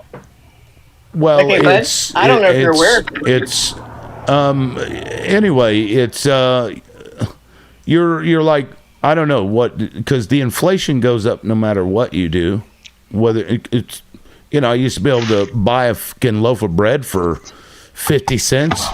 Could get a pack of smokes for like 75 cents. And the cost of everything just keeps going up. And over the course of my lifetime, minimum wage has only gone up by $3. Yet the price of everything has like almost tripled in some instances, even more so. So you've got to do something. You have to do something, right? Sir, Because I wanted to clarify. There are some people making less than $7.50. There are people making less legally in this country because That's they're true. handicapped, and you can pay the handicap less, and that's another reason And some why servers. people make sure. Yeah. It's crazy because the thing is, we have about $6 billion on average a year. Okay, of wage I'm not theft in sure this how country. long this is going to go, but I got to get to Hytham next. So land your plane. Oh, Lord. I was just saying, we have about $6 billion a year of wage theft in this country on average. And that's mainly from skimming because your employer knows they can steal 15 minutes from you and you'll never know it. Yep. Hytham, welcome in. 90 seconds to you. I don't think you've talked yet. Go ahead. Yeah, thank you. Thank you, Blessed. So, thank you, Liberal. Yeah. If you look at the past few years, for example, we're going to find, if you look at the Global Happiness Index, you're going to find that the Danish people of Denmark have been ranked on the top of it all over the past few years. And if you ask any Danish person how much percent of their income they pay as taxes, you're going to find that it's almost like 50% or so. However, they're ranked as the happiness people, compare as opposed to the Americans who are ranked on almost the 20th position on the Global Happiness Index.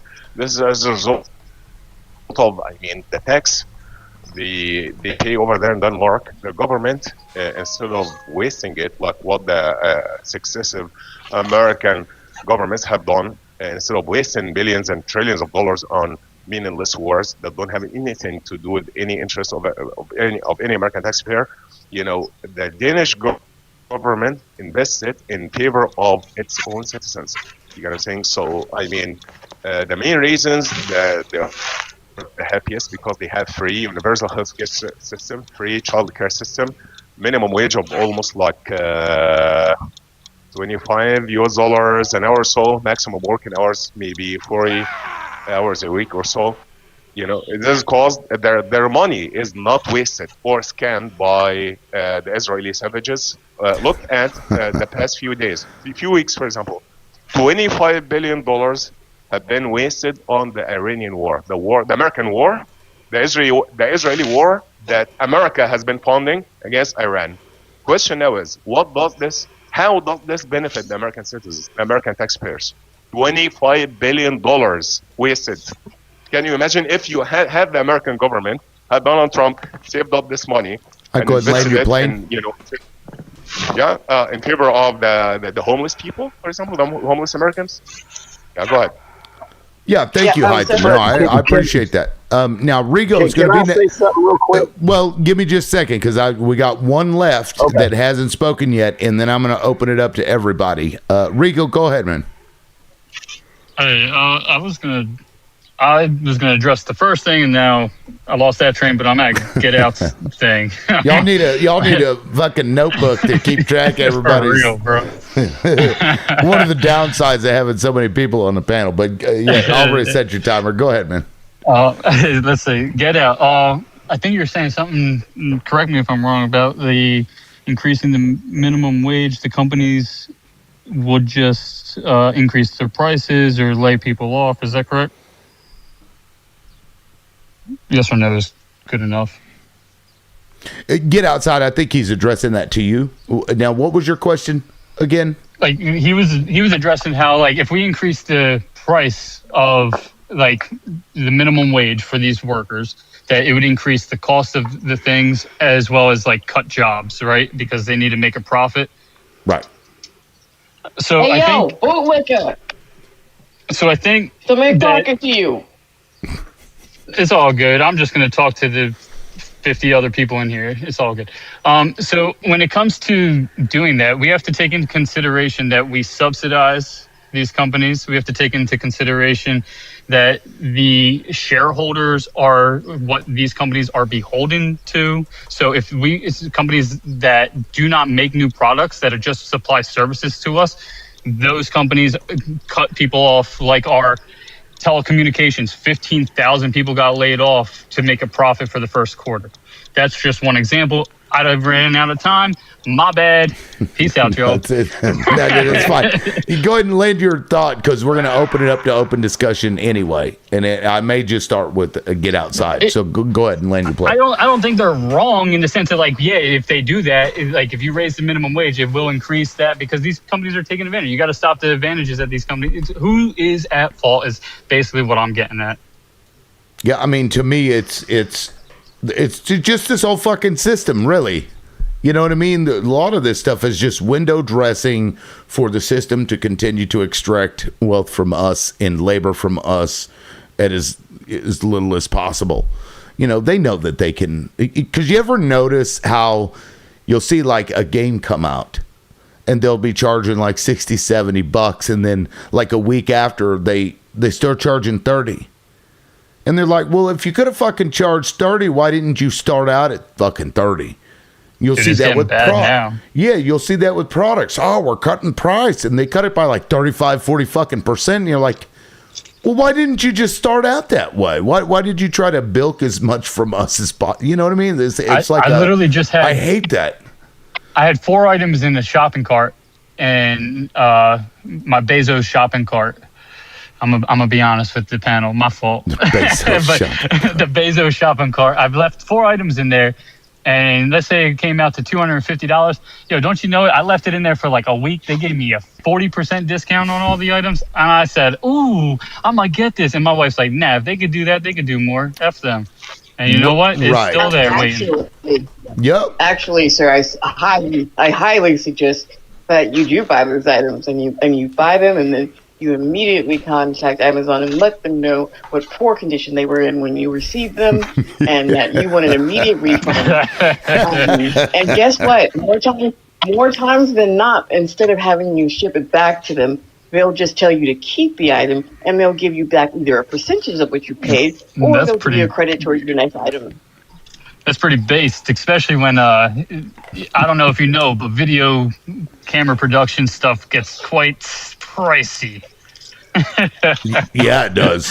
It does. Even the switchers, like those the fucking video switchers, those things are ridiculous.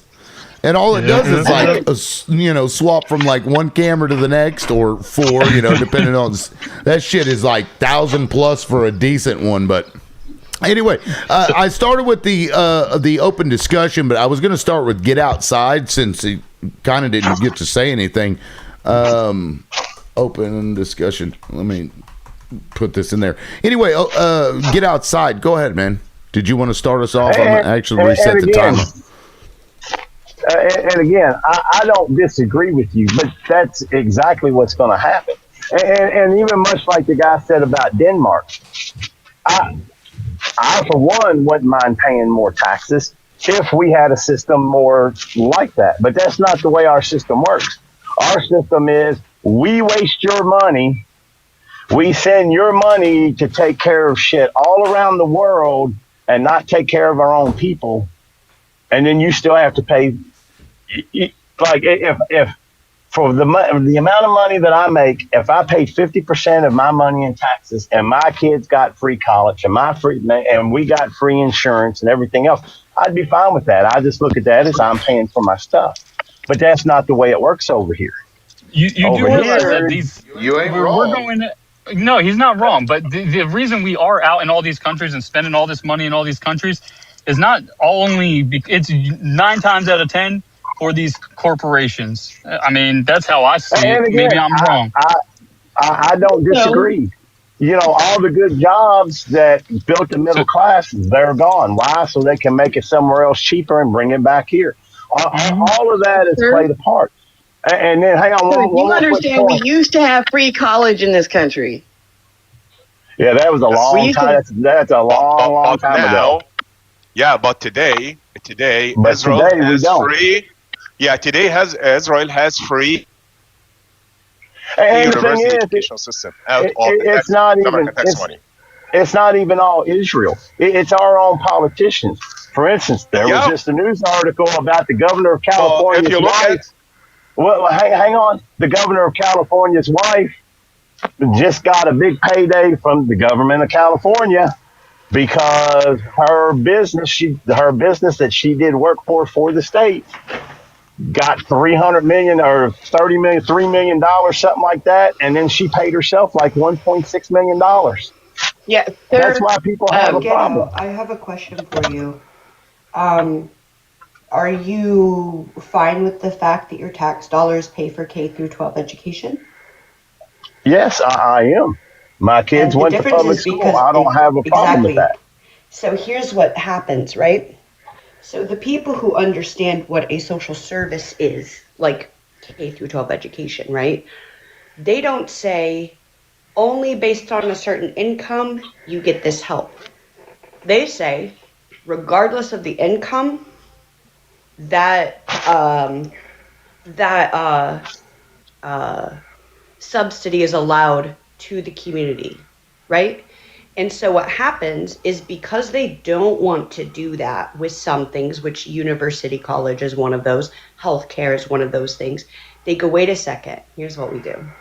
We're only going to allow it to a certain income. So then what'll happen is the people who have a little bit more means and can't get help will be angry at the people who get the help, and then we don't have to provide it for everybody.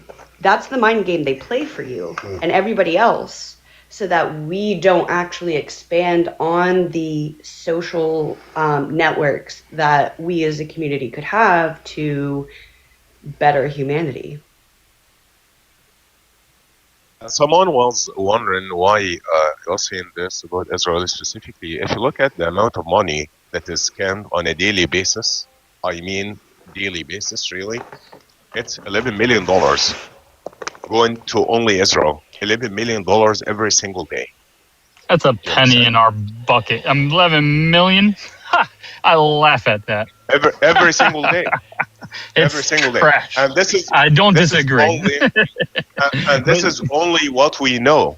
It's only a fraction of our problem, man. Yeah. It is like $3 billion a year. That's 3 bills a year. Oh, it's way fucking over that. Y'all ain't thinking about subsidies, tax cuts, in addition to programs where we've linked them up with other countries so they get their shit on the keep on our own, like Palantir and all these companies. I did mention that, but one of the things I wanted to mention specifically about when you're looking at the college system, you're looking at, Ronald Reagan ran to be governor of California off the premise of what? He was going to take care of Berkeley. That was it. That was literally his entire campaign. Because Berkeley had all this activism and all these kids who went out there and protested. And then he literally went before the governor, the board of governors, and said, hey, we need to make these kids hurt to go to school. because we do not want an overeducated workforce in the United States that participate in activism. That literally happens. So, sir, you're talking about supporting the same people who are responsible for a lot of Americans being in debt right now. Not just that, but also not being able to access the kind of education and training that would make them more money. Now, speaking of like college and scholarships and stuff, did you guys know that Rhodes Scholars are actually the byproduct of propaganda? Did you know that? I learned this today. Let me pull this. This is the last will and testament of the Rhodes guy. Cecil Rhodes, I think was his name. Let me read this to you real quick. I'm gonna pull it up on the screen. It's kind of fucking wild. Like my favorite Rhodes Scholar was Ted Kaczynski. That's funny. Yeah, the scholarships at Oxford, this is his last will and testament, right? This is where the scholarships were created. Whereas I consider that the education of young colonists at one of the universities in the United Kingdom is of great advantage to them for giving breadth to their views, for their instruction in life and manners, and for instilling into their minds the advantage to the colonies as well as to the United Kingdom of the retention of the unity of the empire. Is literally created, and then we see people like Cory Booker, Rhodes Scholar, Rachel Maddow, Rhodes Scholar. You go through history, and a lot of these Rhodes Scholars, especially from the U.S., and it was mainly focused on English-speaking people from all across the world to spread intellectual propaganda for colonizer mentality. Fucking weird. Is that not crazy? It gets crazier because if you look at Ted Kaczynski, he was 16 years old attending Harvard as a result of him being a Rhodes Scholar and being a mathematician. And then he participated with his professor's study related to a precursor for Project MKUltra that literally drove the man insane because it triggered an underlying schizophrenia that he had, in addition to the fact of also exposing him to the intricacies of the government when it comes to social engineering. Because most people don't see a lot of the things and the mechanisms that have been used, but because he had first-hand interaction. Do you know Project MKUltra is actually the precursor, the blueprint for TikTok? If you actually look at MKUltra, M equals 11K, sorry, M equals 13, K equals 11, and ultra is a measurement of frequency equaling to 2000. The target launch date was always 2024. That's crazy. But no, look at the colonial scholarships, hereinafter referred to as the colonial scholarships. Like, you can't make this shit up. And this is why I'm saying these global systems that are running, even if Europe isn't currently like benefiting from it greatly, the people that instituted these systems and really embedded that foundation it's that same system, that same mentality. And that's why I'm like, look, if the entire world is exploded in some way, life does continue. At some point, we come out the other side. It's going to be rough until then. Maybe our goal is to just make it there and make sure we impart the ability for the next generation or whoever's coming, that's going to be coming up whenever that turns out the way it turns out, however it turns out, to make sure that we're the ones that create that system. Sir, may I present to you the premise that is something they are very much prepared for, because again, you have to look at the fact that they're manufacturing a famine while simultaneously instituting a plague, while simultaneously stirring up a civil war in our country and a WW3, because all these mechanisms being utilized to tear apart this country, and the kicker being that they're going to destroy our financial system, because the pensioners, for instance, in this country hold too much liquidity. They're able to actually support their families. Being able to strip that of those individuals will mean a complete societal collapse. And just in time for that, we happen to have these people called the Blood Tribe and another 218 different camps throughout the United States who are ready to go hunting. This is way worse than you think, sir. Yeah, I mean, I don't know what the hell that's about. right. Well, okay, so a lot of this stuff like sounds conspiratorial, but the Rhodes Scholar, does that blow anybody's mind that that scholarship was literally created to disseminate propaganda for colonizers and colonizer intellectualism around the globe? That's what it was. Does that blow anybody's mind at all? Absolutely. And here's even something else to think about. So let's just take Elon Musk. Elon Musk could literally give every person in this country $1 million and still have more money than he would ever spend in his lifetime. And the same goes for Bill Gates. And that's exactly right. How many people would say, you know what, fuck this, I ain't going to work for the next 5 or 10 years? Even 5 months. You know, how long did it take for the COVID or the C word to affect them, right? It's a balance. They're just giving you crumbs right now. Okay, for the record, hold on. I just ran the math on this because it didn't seem right. If you were to give 330 million people $1 million each, that's $330 trillion, which he does not have. Oh, okay. Yeah, so, whatever the amount give is everybody would be. $1 million. If you broke it up into families, let's see, if you broke that up into families, so every family, even if you're a single person, how many family units? How many family units are there? And then all of a sudden, everybody starts having kids. They're like, I'm a family unit. Where's my $1 million? Wait, We're gonna get divorced immediately. Wait, that's almost like the fastest fucking way to actually have a baby boom is give people money, huh? Okay, so that's 38.5 million one-person households, 133 million households. So that's what, 133 trillion. I mean, still yet. I mean, it's not even that far off from what they have. But let's also think about it this way. What is money at this point, right? It's basically shit we made up, is it not? Mm-hmm. You can run the math on it and sure it'll equal out at the end of the day. But really we concocted this shit, right? It's not based on any real tangible thing. So if the entire global system were to collapse and they're like, oh, you can't pay your debt. Fuck the debt. What is the debt? Who are we owing and what are we owing? Because it was something concocted by the very people that created this system in the first place. Am I wrong in saying that? I mean, or do we all agree that that's basically true? No, it's true. Yeah, sorry, Aaron. My bad. It's okay. It's a social contract that we've all just kind of agreed to. And, the crazy thing about that is so is our system of government. It functioning is based on us all agreeing to this contract. And now this administration has come in and said, well, we don't, and what are you going to do? They don't care what the Supreme Court says. They don't run things through Congress. They just do what they want.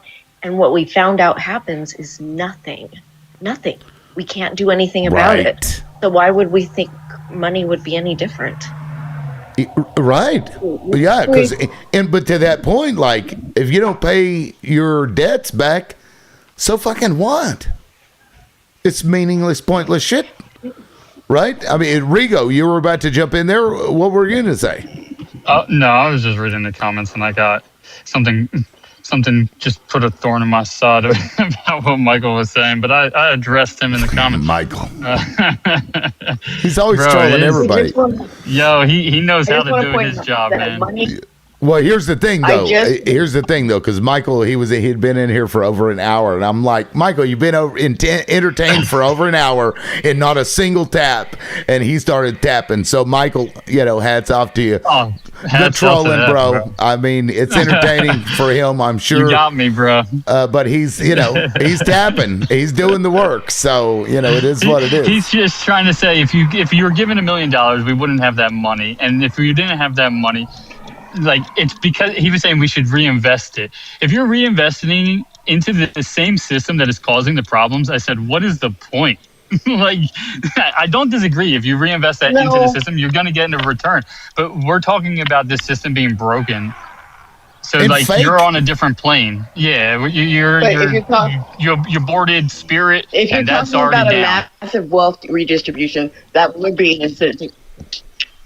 If you're talking about a massive wealth redistribution, it actually would be beneficial to invest in that system because that is a working, functioning system, as opposed to one where you have people hoarding the majority of wealth. Because actually, money is tangibly equated to effort. So being able to have a means of trade related to people's effort is the foundation of our economic system. But seeing the transmission to an attention economy is what we're watching happening at the moment.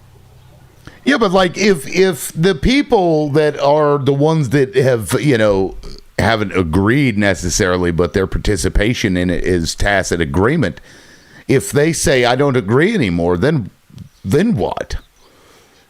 Also, with the investing that he's talking about, what happens what is the average return on investments? 2 to 3%, and then they go and they have something like the P word or the C19 or whatever you want to call, and inflation goes up to 8% on top of everything else, and then the manufacturing of this WAR and like you can't even get me started. Like it is built against. Even if you invest, you may be lucky, but it's still like my grandfather invested in Microsoft and Apple. You think he is up there with Bill Gates and all of those people? No. It's manufactured against him. Even moving out of this country, you're still paying taxes if you're a citizen. Like it's it's the system itself. It's 5 or 6%. It's still less than 8, Michael. Math is math. Yeah, well, and to say that it's a okay. 1 second, and then I'll just be really quick. But if money is supposed to be some kind of manifestation of our effort, that's that can't possibly work that way. It might be true for the lower class, but for the upper class, I mean, picture it this way: if you walk into a casino and you put $500 on red and it hits, what was your effort? Like, what was that effort? That's how most people are generating large sums of money, essentially, in this country. Yeah. Not with a casino, but with the stock market. That's not effort. Inheriting something that, your grandparents gave you, that's not effort. But that's how wealth really happens. Yeah, for the peasants, yeah. Because you That's have right. to understand this is a system that is bottom up, baby. This is literally a multi-level marketing system. Because having the peasants, It really again, is. It's all a put pyramid forth their scheme. effort, Yeah. and then you're It's the able Illuminati. to... And then you're And you see him boasting Now- about his $3,500. I want to put that in perspective. I swear to God. That is nothing. Sorry, my fault. No, you're good. I think, Johnny, was that you that wanted to ask the question? Well, yeah, Aaron basically nailed what I was going to say. Like, yeah, you have generational profit, and if you invested in like Apple or Amazon 20 years ago, or even Apple more than that, yeah, you're doing probably just fine. But like, people are late, and it doesn't happen for everyone. So. Right. And right, what you contributed really nothing to this, except if you create a fucking chair or a table or something, you actually created something of actual tangible value, and yet for some reason society doesn't necessarily deem that to be as valuable as somebody who can push money around on a computer in the stock market. Right? Don't worry about that. Well, I mean, Even that's what I'm saying. It's all fake, and our reality. Well, it's liquid also. Well, If our you go- reality of what exists as like normal has been created by the people that created this system to get us to like defend it because it's what we see as normal. But when you start questioning it and looking at it in a philosophical way, which is to say, like, it none of it matters. It's not real, but they're trying to convince us that it's real. And if we have conversations like this, they call us a conspiracy nut. But that's just a defense mechanism of the system itself.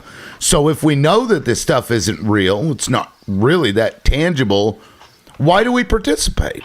And what do we lose by not participating? If we can make systems in place that want actual tangible things. You know what I mean? Like food, items like tables, chairs, houses. You know what I mean?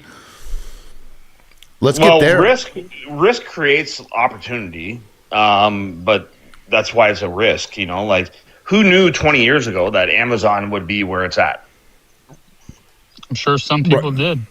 Yeah, some people did, but of course, some people also thought that Enron was going somewhere. Remember, like if you want to like invest in Bitcoin, like I'm still kicking I bought myself that in the shit when ass. it was $7.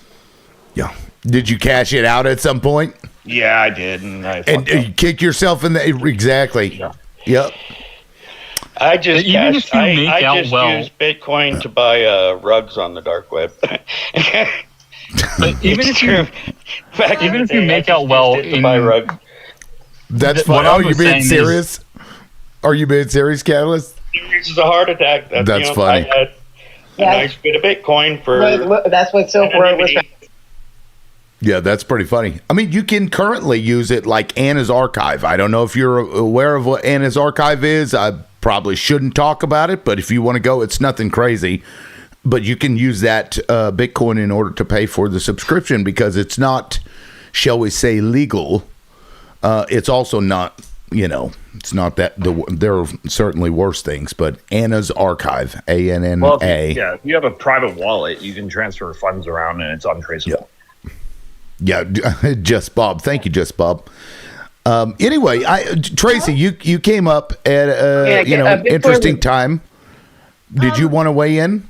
Yes, I've got 2 points. One, I remember the pension system was the rock solid way that the greatest generation and the boomer generation retired. Now, there were people that managed the pensions that mismanaged funds. Mm-hmm. But the wealthy used that as an excuse to destroy the pension system and put us into the 401k system. The bastards. Yep. And the 401k system is gambling. It is not secure like the pension system. And my second point is, for us being, I guess, considered a first world country, we are one of the most financially illiterate countries in the world. The one thing in our physical world that is most important, I'm talking about physical world, is money. And it's the one thing that is not taught in our schools. Yep. Yeah, I'm financially illiterate. I'm not gonna lie. I'm not. I'm not great with money. I don't understand all these fucking weird investment strategies and all this crap. I and when I try to look it up, usually I'm pretty good at learning things, but finances and mechanics, it's not me. I wish I had known, and I wish that was something I could impart on my children. Well, it happens But for here everybody. we are. Like stocks or crypto, whatever. Like you see the ups and downs, and people will buy in at a certain rate, and then they all of a sudden see a drop, and they freak out, and then want to fear or sell. Well, hold on. Wait a minute. In my lifetime, I've seen the market major crashes 3 times. And I have friends and families, friends that have been destroyed by it. Yep. I mean, absolutely destroyed. Do they gamble? No, they did what they thought they were supposed to do. Yeah. It's a weigh and measurement system on the economy and being able to restrict the upper class from being able to hold on to any exorbitant amount of wealth, essentially. Because you can see that these market corrections are actually market corrections. They're ways of skimming the wealth away from the working class, because if they gain too much mobility, it makes it so they're opposition for the elite. that even to the extent of what's it called? Bill Gates, when he invested in education in the 90s, and it ended up like making it 100 times worse. And then he didn't even contribute the full $100 million that the Bill and Melinda Gates Foundation had promised. I'm not sure I understand or followed that. No, I understand what she's saying. In the 90s, there was an initiative by Bill Gates, and he said that he was going to take $100 million of his money, or billion or whatever, and invest it directly into the education system for the benefit of all 50 states. Like, it was promoted, let's say, you know the epinephrine shot that you give to somebody in the heart when you're dying? It was promoted kind of like that. And isn't that for like an allergic reaction? Yeah, don't even get me started. My son just went to the hospital last weekend because of egg allergy. And, the words that they... Now, thank gosh, it was a minor incident but it's still two things. So he threw up and had, like, hives and stuff, very minor hives. And then we gave him the Benadryl. But long story short, they treated him as if it was just a number. Like, they used the word protocol. He was already happy and down. He was fine. I was like, do we really have to give the EpiPen? Like, because that's adrenaline going straight to this kid's not even 1 year. That was his birthday cake that he ate. And they treated it like a protocol. Oh, you have to do it. But never explained as to why, and just treated us like we were numbers. So like this whole system, man, they need to explain better. I don't know. Well, they'd have to care. They'd have to care first. Yeah. The only reason why I forgot. After they administered the pen, don't you know he ended up throwing up like 4 or 5 times after that, and he was fine for 2.5 hours. He was fine. We waited in the hospital for 2.5 hours, and right afterwards, it was 4 or 5 times. Poor little dude, man, like throwing up. And this was one of the things I was worried about. And couldn't we just have monitored? And they're like, this is protocol. This literally felt like I was talking to AI. Okay. And I asked them, is this because of liability? And she got pissed. No, and it's because they wouldn't have been able to charge you for it unless they administered it. It's co-pay for me. I'm very fortunate. Rick Scott disagrees. Rick Scott disagrees. On hand. Crazy. Just because they have a peanut allergy, and if in case they have a reaction, they jab themselves, and at least they can make it to the doctor. But this is like a first time for me. So as a first time parent, they need to be better about teaching people. Like when I think of EpiPen, what do you think of? You think of movies, people convulsing, throats closing up. You don't think just a one-time throw up and a mind. Yeah, right. So yeah, dude, it was traumatizing to say the least as a parent. Sir, you sound like a good dad. As a grandmother, I am so sorry that you were treated that way and that happened to you. And I will be keeping your family in my prayers.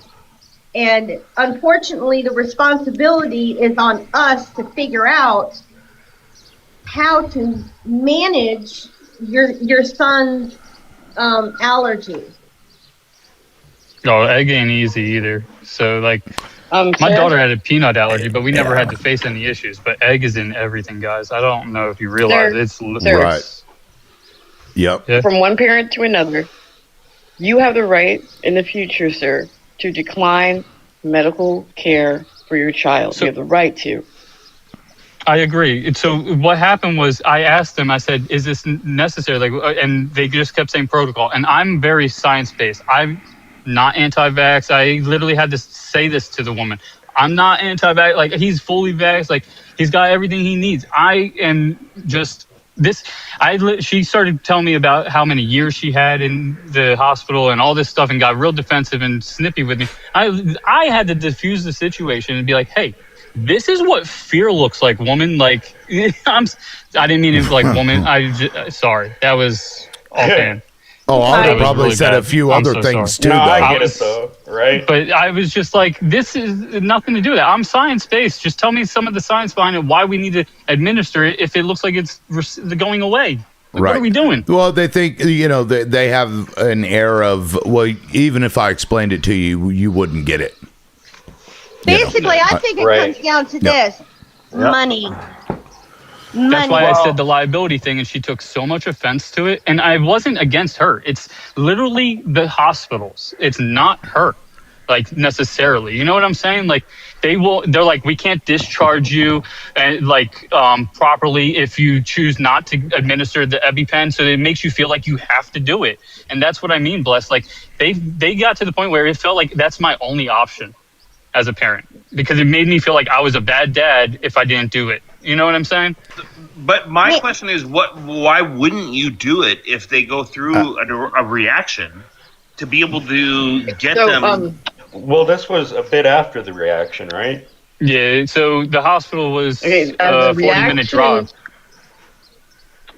In other words, if you know they have a hospital could have peanut allergy, monitored. like They could have monitored, yeah, sure. My- but my also, child I'm not sure.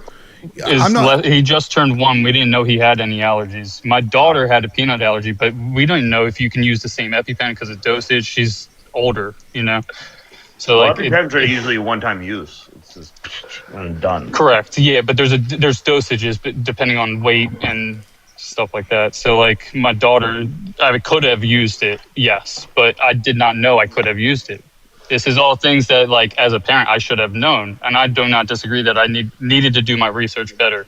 But it was the way it was presented and went about. Don't beat yourself up too bad, because again, you're talking about an instance where he was stable for over 2 hours. I'm telling you, from someone who's had experiences with this kind of stuff, it is because they cannot charge your insurance unless they administer the treatment. And the treatment, and a lot of times, can actually be worse than the problem. Because we have a profit-driven system that does not take into consideration, for instance, your child having a negative reaction to the EpiPen itself, because that can occur. It can actually cause them to have cardiac arrest. That's what, I heard, and I don't know, man, I was scared. And it's literally what I had to say to this woman. I genuinely want you to be able to confidently say, if you're ever in this kind of situation again, and your instincts are telling you to get out of there, you just don't want to do this, you absolutely have the right, fundamentally as a parent, to decline care and to demand that you leave. And that they cannot call Child Protective Services. There's no negative impact on you, other than you going what is your best judgment, and you have the right to get a second opinion. There are all kinds of other avenues that they try to pretend like are ridiculous, when in reality, it's just good. It's good metrics to how to interact with the medical system and your child. Yeah, I mean, we are overly medicated, and just to give it another example of what happened after the post-op or whatever, they sent us home with 3 different prescribed medications to give him for the next 2 weeks. Went to my pediatrician, and he said, this is a joke. Do not give him this, and told us to file a formal complaint. Like, this is, like, crazy, like, the amount of stuff that they prescribed. Really? Yeah, 3 different medications. I can't even recall what they are right now in my work, but, capitalism. But, yeah. My grandson went worth looking into. Well, you know what? I would as well. I remember, because I have grandchildren, and I remember my oldest granddaughter going to the hospital, and then they had overprescribed, because I can tell, and I told my daughter, I'm like, hey man, she doesn't need this, this, this, and this. And of course my daughter and I, we, not in an ugly way, but we kind of argued about it. And, I finally got shitty and just said, do not give that shit to her. And my daughter listened, but obviously there's something fucking going on, because I live way over here in Georgia, I don't know where you live. Then I'm there's on the northeast. you're northeast, and then the lady in here. She lives in a different location, and she's talking about the same thing. And none of us know each other.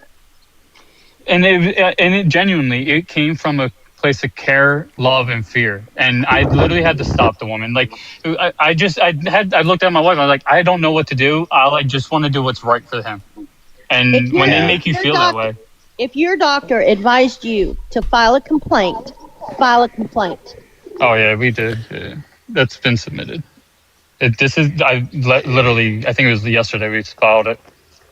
I don't know, ever since the big beautiful bill, every interaction, well, I would say 75% of the interactions I've had with medicine have involved doctors covering their ass first and foremost more than anything. Noticeably spending time covering their ass instead of maybe giving you the right appropriate treatment. Giving me the right treatment, I should say. Yeah. Right. Do they get have a kickback on something? I don't know. You know what I'm saying? I Like, do they wonder. get a kickback for selling drugs to their patients or whatever? Yeah, 100%. They do. Right. Well, So, you know that I don't know who's behind it, but there Yeah, is one or two hives on the space. Hold on, wait. There is a movement to make into law that, okay, if your operation is 4 hours and you're allowed 4 hours of anesthesia, anything over that 4 hours, you're liable not to get anesthesia. That's in the middle of a fucking surgery. Okay, so that one was from the Luigi Mangione case, and they reverted it the next day because it was always a ploy, because anesthesia actually, when it's already being administered, is not very expensive, like, at all. But being able to see, they do give and takes with the government, with the country, right? So they'll put something out there that is ridiculous, like the idea of removing anesthesia while you're having surgery, and then give it back to you. So they're giving back something that was already yours and ridiculous to remove. So now they've appeased you somehow. They've done something that was the right thing. Mind you, all that other horrible shit that they're doing that is dramatically hurting a lot of people, they're not changing any of that. Okay. Yeah, sorry for derailing. Can but I that say was a something touchy about the subject. whole My insurance, fault. whole thing? Sure, Johnny. So for example, like this is just an example, but like, say you have a family, you pay $1,000 a month for medical insurance, then you have to hit like maybe $6,000 to $8,000 deductible. You're paying $12,000 already. If you just find like a private doctor and then they will give you like the discount, and you only pay $500 for your yearly visits if you are healthy. Then you can also get a secondary insurance if there's something major going on. See, the problem with that is that most of the people in my age group, and I'm 54, we are not healthy. And this is we're eating as clean as we possibly can. We're trying to we're jumping through all the hoops that we're supposed to be jumping through to be a healthy person. And we're still not healthy. So something is going on. Well, that's the food that we consume. Yeah. Well, I mean, and the system wants us to be that way. The sicker we are, the more we rely on somebody else, and they are the somebody else. But we got Maha, bro. Well, I mean, RFK, a lot of what he said was good. So make your food better. That's, you know what I mean? I think that's righteous. Yeah, but I understand. Hold on. I understand. And I agree. I think that we have to rebuild our system to that so that we support the small farms and ranches. But where I live, there's no cattle. Like, I can afford to grow fruits and vegetables. Okay, I'm doing as much as I can, but I can't afford to buy a quarter of a cow from a rancher that can mail it to me in the mail. I can't afford that. I have to buy medicine.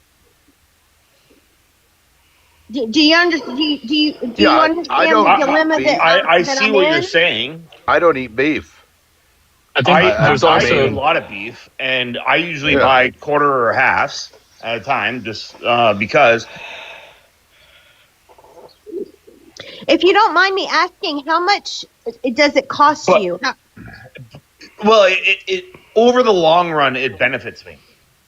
Oh, yes, I understand that, but Instead of going to your general grocery store and trying to just buy like packaged pound at a time.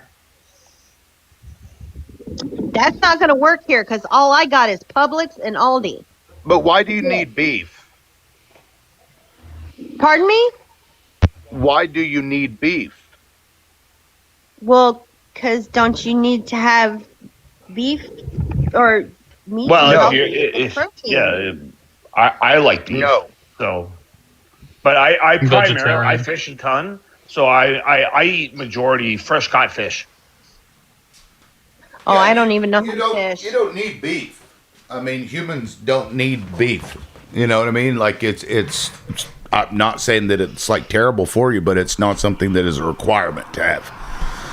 No. So hunter gatherers, for example, a lot more fit than we are, a lot more healthy, I would say, than we are. Was available to them. Nuts, fruits, vegetables, more plants. What we would call weeds. I mean, that, you know what I mean. But they were obviously better than that. But my point only is that, like, I don't buy beef because it's just too damned expensive. You know what I mean? It's ridiculous. So, you still have chicken, pork. Bad lately. I saw it. I was just at the grocery store yesterday.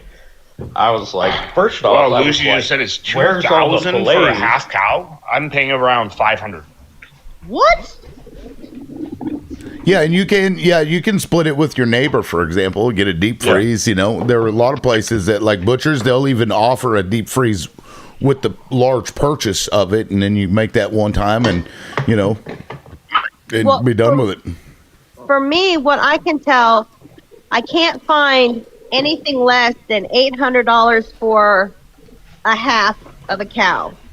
Okay. But I'm in South Georgia, and we don't really have like a rancher, ranching kind of industry yes, ma'am. here. Just to let you know, that 800, if you were to like basically resell it, a half a cow, you could easily clear an extra $1,000. So if you were to cut that half down to like maybe an eighth for yourself and like one or two other family members, you can then just but it's about wheeling and dealing in those instances, because like I was a military spouse for 11 years, and just so happens stuff is expensive everywhere. And we were in Hawaii at one point, and they have the Johnson Act, and the Johnson Act means that the island cannot receive food from any country other than the United States, and it makes things crazy expensive. Back in 2012, a gallon of milk in Hawaii was $15. That's insane. Yeah, you don't even need milk either. Low, man. Well, Yes. Well, I'm just sitting here thinking, oh my gosh, instead of like dealing drugs, I'd be better off dealing meat. Dealing meat? No, I mean you're not too damn far if you off. know auctioneers and Be like butchers that or slaughterers, then Smile that has the McDonald's in the prison. I'm sorry, what? You're gonna be like the guy from The Longest Yard, the remake that had all the McDonald's in the prison. Getting McDonald's in prison. You'd be like, what, you want some ribeye? You want some ribeye? Filet mignon? I'd be the real deal hamburger. Ma'am, can I ask, are you a churchgoer? Ma'am, Me? can I ask, are you a churchgoer? Yeah. As long as it's not a Christian nationalist church, yeah, I'd be happy to go. No, Are I'm not those asking still you to go, around? I'm saying- There's a few. I'm saying as somebody who has wheeled and dealed and slung some stuff, churches are the best place because I am so serious. I joined 3 different congregations when I tried to do Mary Kay, and they did not know about each other because I went in like a thief in the night. I went to morning, afternoon, and evening session and sold my Mary Kay because I'm a beast. But Respect. because Got you your Mary Kay. it is the best platform when you're talking about people who are willing to open their wallets to you. That's what I taught my daughter, and you know what? To this day, in the state of Kansas, she has sold the 3rd most Girl Scout cookies in the whole fucking state. Man, okay. I got you, Damn. military mama. But this like reliance on beef is also the part of capitalism. You know, cows that weren't even here in the this country. This was a European thing. You know, bison was here, and it wasn't even. That's right. I Yeah, never it wasn't thought of even that. wasn't even a thing that like all indigenous ate. They didn't all eat red meat, so you don't need it. Okay. It's more of a luxury item, honestly. It really is kind of a luxury if you get it. Yep. It's so nuts. tasty. Liberal, you Well- were sitting there like, why do you need beef? And I'm like, what do you mean, why? I mean, we 'Cause love it. Tastes good. Well, I don't get me wrong. Yeah, I like beef. Hey, But look, I think I'm gonna have to drop down. I'm the vegetarian here, and I'm sorry. this is getting to my feels. No. Horse tastes delicious. well, hey, I'm the one saying you don't have to eat it. Like you don't need it. if it's not your cup of tea, we can move on.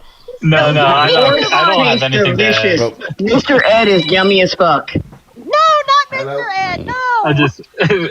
I gotta go capitalism. All right, y'all. Thank you guys for the advice. All right, and have fun appreciate it. adulting. Thanks. Offering my services if you ever need a very sassy and intelligent black woman to cuss out a doctor for you any day or night, anytime, anywhere. I am so good at it. Are you like the mad black woman on call? Sir, we do not use the reference of mad black woman because again, I mean, okay, assertive black woman on call. Is that what you'd have on your? I prefer the term boss bitch.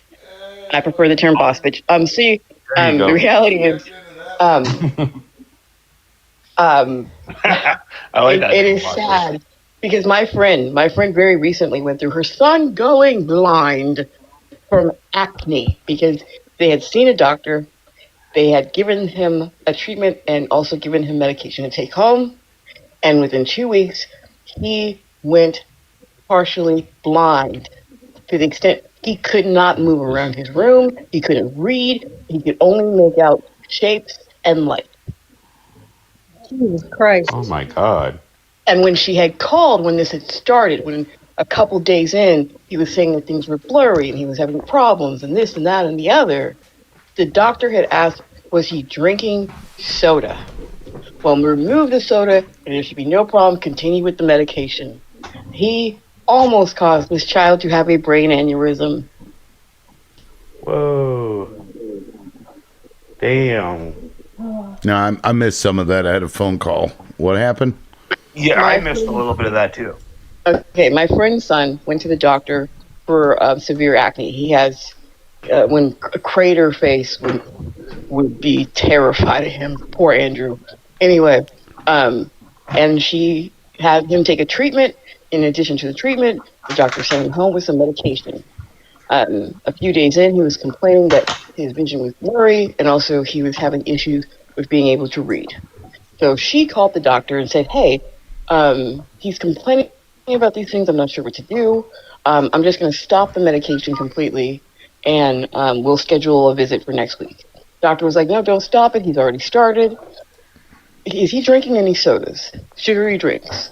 Okay, remove those completely. He should be fine. Within 5 days, her son was functionally blind. He cannot make out faces. He can't see anything other than large shapes and light. And sometimes his vision goes completely black because he almost had a brain aneurysm. Jesus. Have you gone to a specialist? I've gone to several specialists. This is about my friend's son. Well, what was it? Was I it don't the? think they need a specialist. You need a lawyer. Was it the medicine or the soda? I don't. What was the cause? Okay, so it was a combination of things because earlier in the year, he had a broken leg and had been getting steroid treatments for that.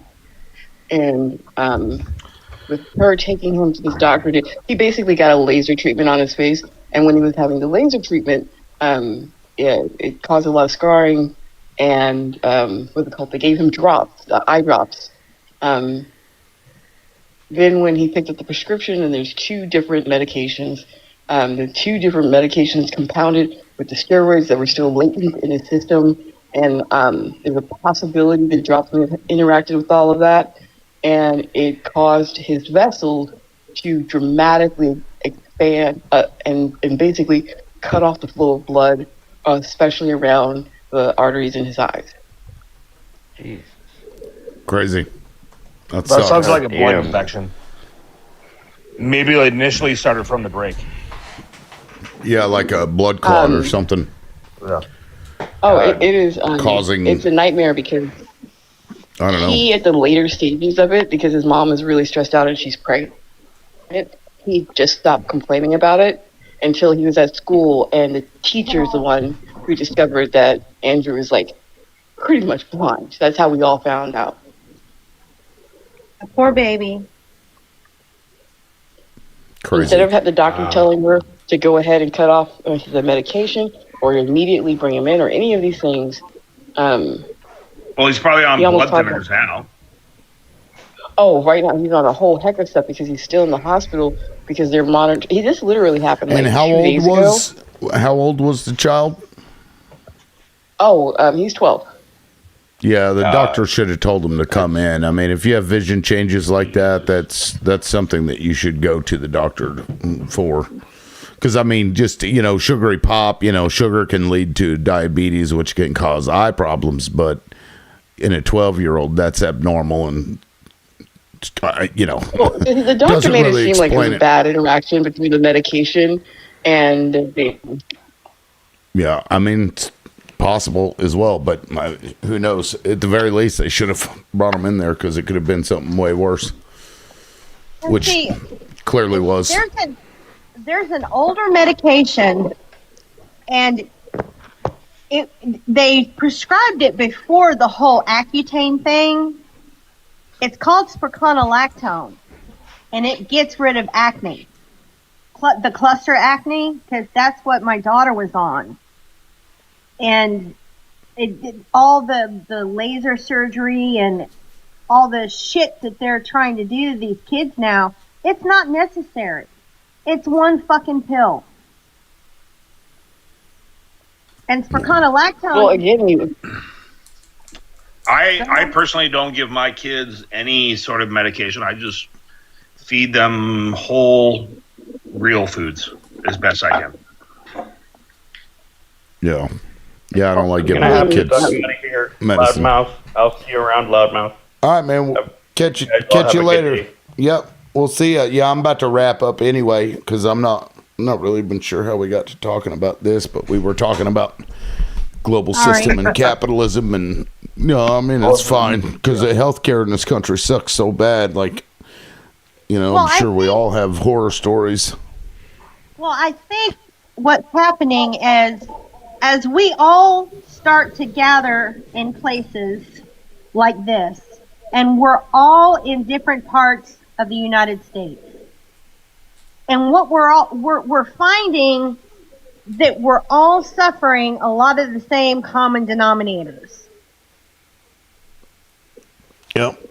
And the game is to pit each other against one another for any excuse, for any reason. Okay, I'm a female. Okay, hate the white man. You know what I'm saying, or the indigenous man. or the indigenous person. I'm a quarter Cherokee, so demonize the Cherokee people. Anybody indigenous people against other indigenous people, which is sadly a thing. But I think that we're finding that we have things in common. And I think eventually, I have hope eventually, that there is going to be, that we're at the beginning of a great awakening.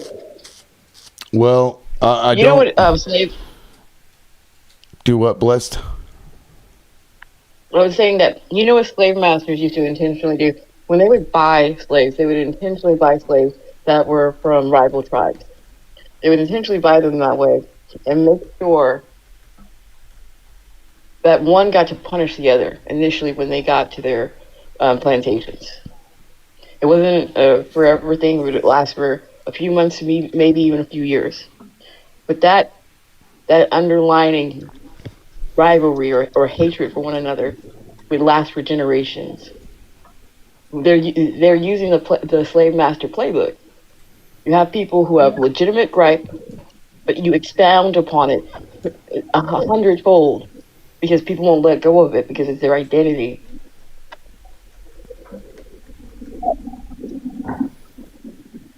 True, but I'm gonna leave the live with some hope. I think that we're all starting to wake up to the same reality, and we're all trying to figure out how are we going to fix this, because no one's coming to save us.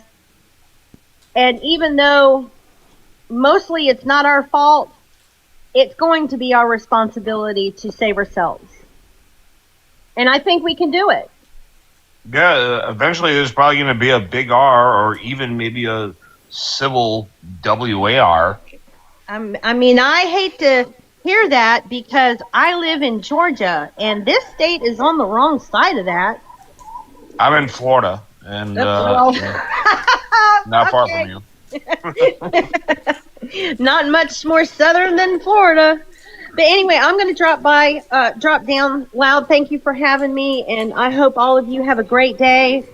Put your head up, find something to smile about, and just do your best to do good. Yeah, appreciate you, Tracy. We'll see ya. Yeah, I was just gonna say, like, the system we're under right now is basically one dominated by a group of individuals that make up about 10% of the global population. And I think it's time for that to switch. I think it's time for that to end.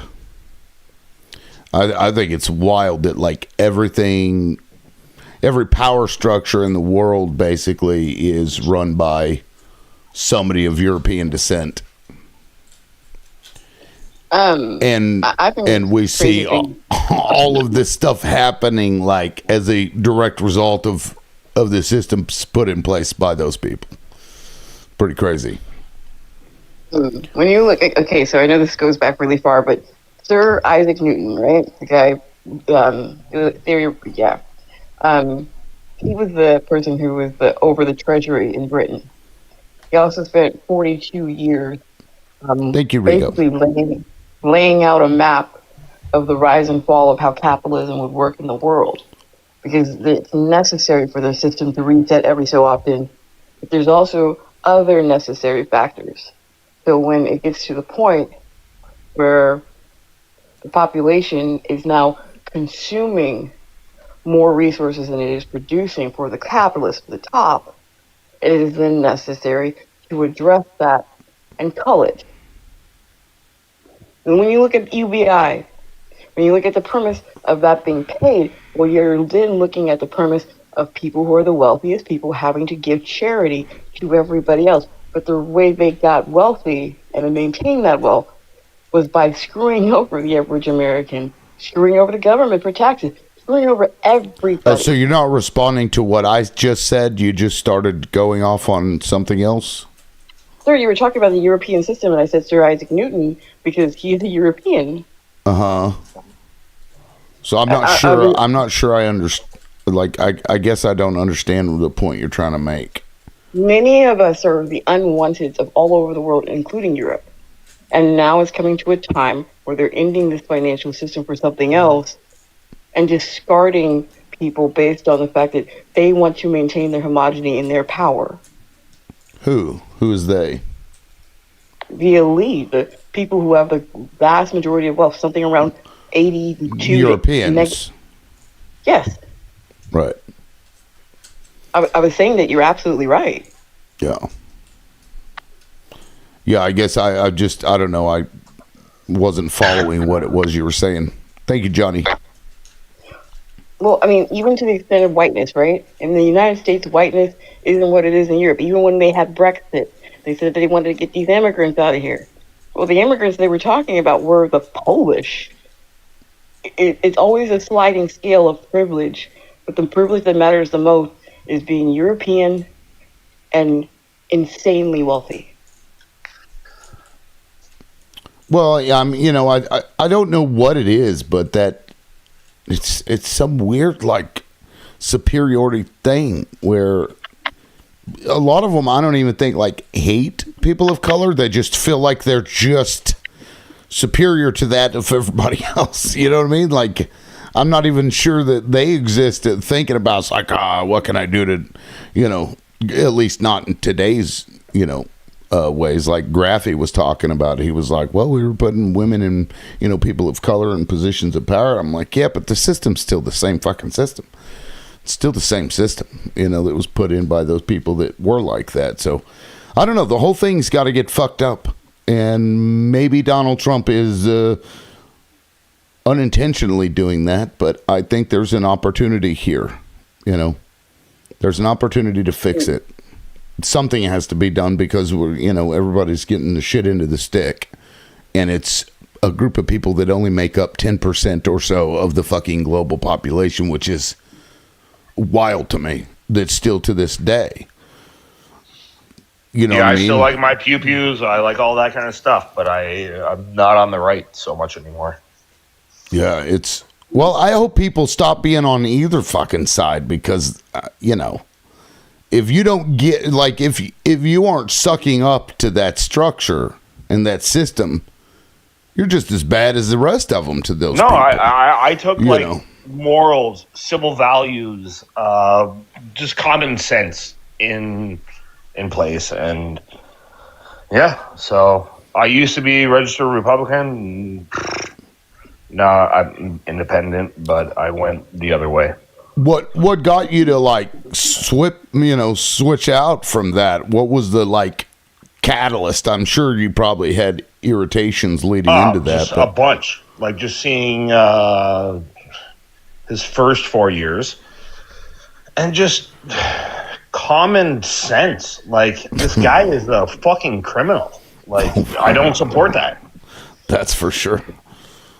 I mean, as criminal can be. Yeah. But you look at the perspective that we have an entire generation of people who've been raised on the anti-hero, right? In order to get some good done, you got to break some eggs. Instead of asking for people to do more to be better, we're satisfied with them being bad as long as they're bad for us. No, well, I think I missed the last part. Say that again. Instead of acting and seeing that people are better or are really noble people, we don't expect that at all anymore. We don't care if you're dirty and down in the gutter, as long as you're being dirty and down in the gutter for us, for our benefit. Right, and who's our? Who do you mean by that? Like the people trying to change? In the instance of MAGA, that would be Donald Trump. In the instance of the Democrats, I kind of point to Gavin Newsom, but I personally hate the cuck, so that's probably just me hating him a bunch. That's funny. Well, I mean, it's they to me are the dregs of society. They hate for the sake of hating. They don't like anything that is different from them or something they look at as weird, even if it's not. You know what I mean? Like, and they have a view of what can I get you to do for me instead of like, what can we do together for everybody else? Which is more of a communal mentality, but I don't know. What do you expect out of them? But maybe it's going to take this entire like World War to fucking just wake shit up. But that even with that, the global financial system really, I think, is the crux of all this, because that's how they've like taken hold of these countries and really got them fucked. But that's why it's important to realize that this stuff is all fake. The money is fake. All the stuff is fake. You know what I mean? Because I mean, it is the money, petrodollar, fake. It's like not. It's something we just created. It's not backed by anything, but this trust. I don't know. Do you feel that way, Johnny? I don't know if you answered that earlier. I'm kind of in the middle of a lot of still very MAGA Republican people. And it's hard to even, a lot of them are coming to their senses, but it's hard to like talk because they don't want to show shame or go back on their vote, so it's just, most of the time need to stay silent. You know what's sad? In the back of my head, I'm like, I told you, fucker. Well, what's sad is that like a con, that's one of the things that perpetuates a con. When you get conned, is that the people that are in on the con, they will defend it because they don't want to feel like they got fooled. So they'll just sit there and whatever they can do to convince themselves that no, they're still right. We're playing 12.5D chess, y'all, and y'all are just too stupid. You know what I mean? Like that. It's like, come on. What do we admit they're wrong? Right. That cognitive dissonance is so deep in some of those people. I guess it's somewhat normal because are you seeing, Johnny, that it's fewer and fewer of them that are really just hard in the pail? A lot of people are actually starting to actually have a voice and say, I didn't see it going this way. I kind of wish I didn't vote for who I did. May I point out that when you look at... it's hard for them to say at the same time. Yeah, because from a sociological standpoint, when I was mentioning about Ted Kaczynski, the whole rigor for the...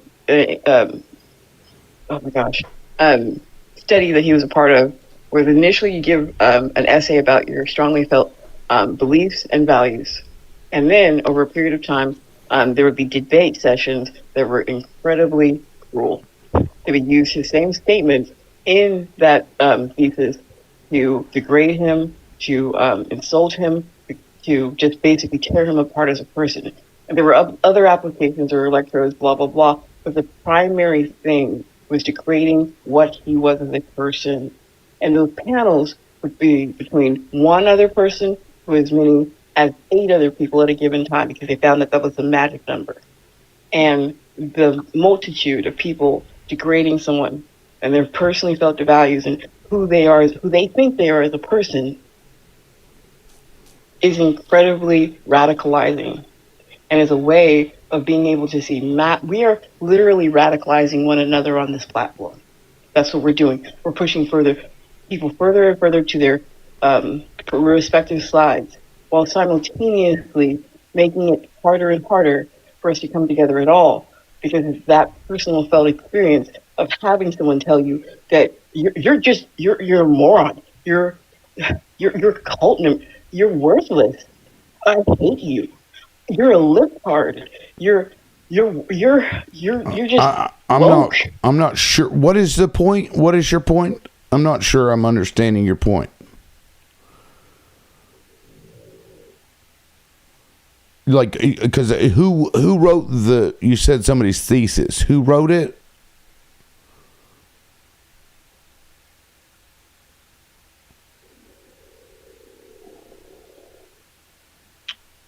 I'm still waiting for an answer. Yeah, and forgive me, maybe I missed something. I don't know. I wasn't. I was referencing the study that Ted Kaczynski took part in Harvard, which is the blueprint for the app we're currently on, because we're radicalizing one another. So going on these panels and pushing each other further and further to our respective sides. I see. And so you're saying, like, calling people names or whatever is furthering that end. And for the record, like, when you were talking about these people won't admit that they're wrong, I don't even care to hear them admit it. I don't care if they self-flagellate. I don't care if they, whatever it is. It's like, just move forward and move past it. There are some people that demand somebody cuck themselves to, oh, you were right, and I don't really give a shit one way or the other. Like, your actions moving forward is the thing that I care about. Whether or not you like come out and say, I'm a piece of shit or whatever, it's of no value to me personally as a host.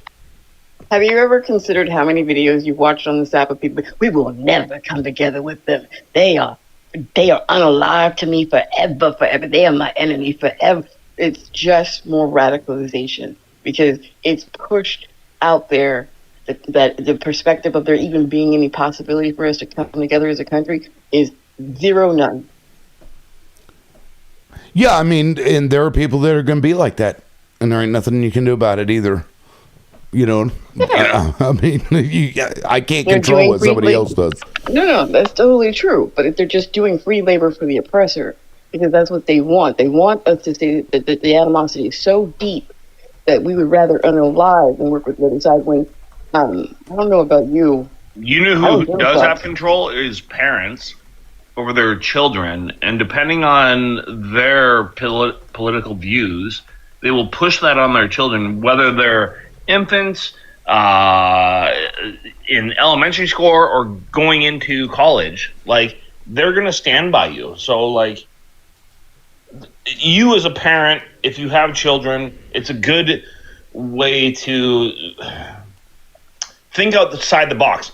Don't think right or left. Make your own freaking point of view and do what you feel is right and have a good heart. Yeah, but I'm talking about adults, because we have a lot of people in this country who are very fucking lonely and spend a lot of time on TikTok. No, of course, and that's what I'm saying. Like I have kids that are, in middle school, and they don't know anything about politics. They just listen to their parents. When you were in middle they school, know everything. Yeah, when you were in middle school, did you ever ask your friends, what? No, I didn't even talk about politics when I was in middle school. Now it's a discussion. I wouldn't say that, because in reality, the majority of the polarization is coming from us as adults, because we're being pushed in a direction, because everything that's wrong, whether you're talking about the left or the right, is being pushed as the opposite party's fault, right? If you're talking about jobs, well, that's those Republicans. That's why things are fucked up. When you can actually see there's a lot of things being done by both sides, they're fucking all of us over, but they so conveniently can point to the other side and say, yep, Republicans, that was all of it. Yeah, well, if you're against the other side, of course you're going to, defend which side you're on. So, I don't know. Well, luckily... It's just getting nasty. I wish... Luckily, it's not too hard for me to not have that issue because of shit like this. Let me see if I... Oh, it's on my phone. No. Here we go. I think this... Yeah, no, I'll have to send it to myself, I think. Oh no, I'll just pull it up on my TikTok real quick. Because Still of deploying shit them to this. like this fucking... Sorry, I'm losing my mind here. I just created the video the other day. But it really... And this is what prompted me to bring up the Rhodes Scholar issue. Was this shit right here, because this guy is a fucking Rhodes Scholar, and yet. So listen to this next video.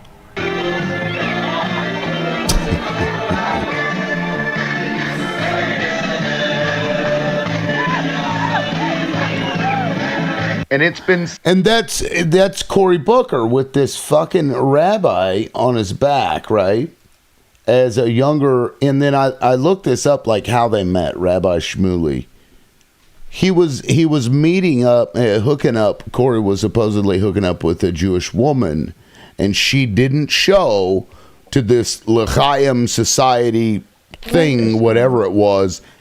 And there was Rabbi Shmuley, and they were friends ever since. And I'm like, they just infiltrate these people. And so this is a guy on my side, quote unquote. They're all full of shit. The whole thing is all fucking rigged. And especially when, you got this Rhodes Scholar, which was created to push colonialism around the world, and you've got this black guy that is a Rhodes Scholar and is now a product of this colonialism to push that like it's. So none of these people are left or right, in my opinion. They're protecting the system, which has to come down. So it's not very hard for me to not defend my side, because it's full of crap just like the rest of it. I mean, honestly, it's not even just defending the system. It's defending the perch that they think that they've earned for themselves. And that perch does get stripped away very often. I also know that this is hard for probably a lot of people, but I wish there was like a major third party. So there wasn't just like one side or the other. There was more of an option, I guess. Yeah, because the parties gatekeep. Okay, right now, they gatekeep, so that the only options you have are the ones that they present to you. It's like, this is the only viable candidate you have. And then if somebody else comes along who isn't really involved in that system, say Bernie Sanders, for example, they're like, oh, we got to do everything we can to keep them out. And they do shenanigans and all that crap.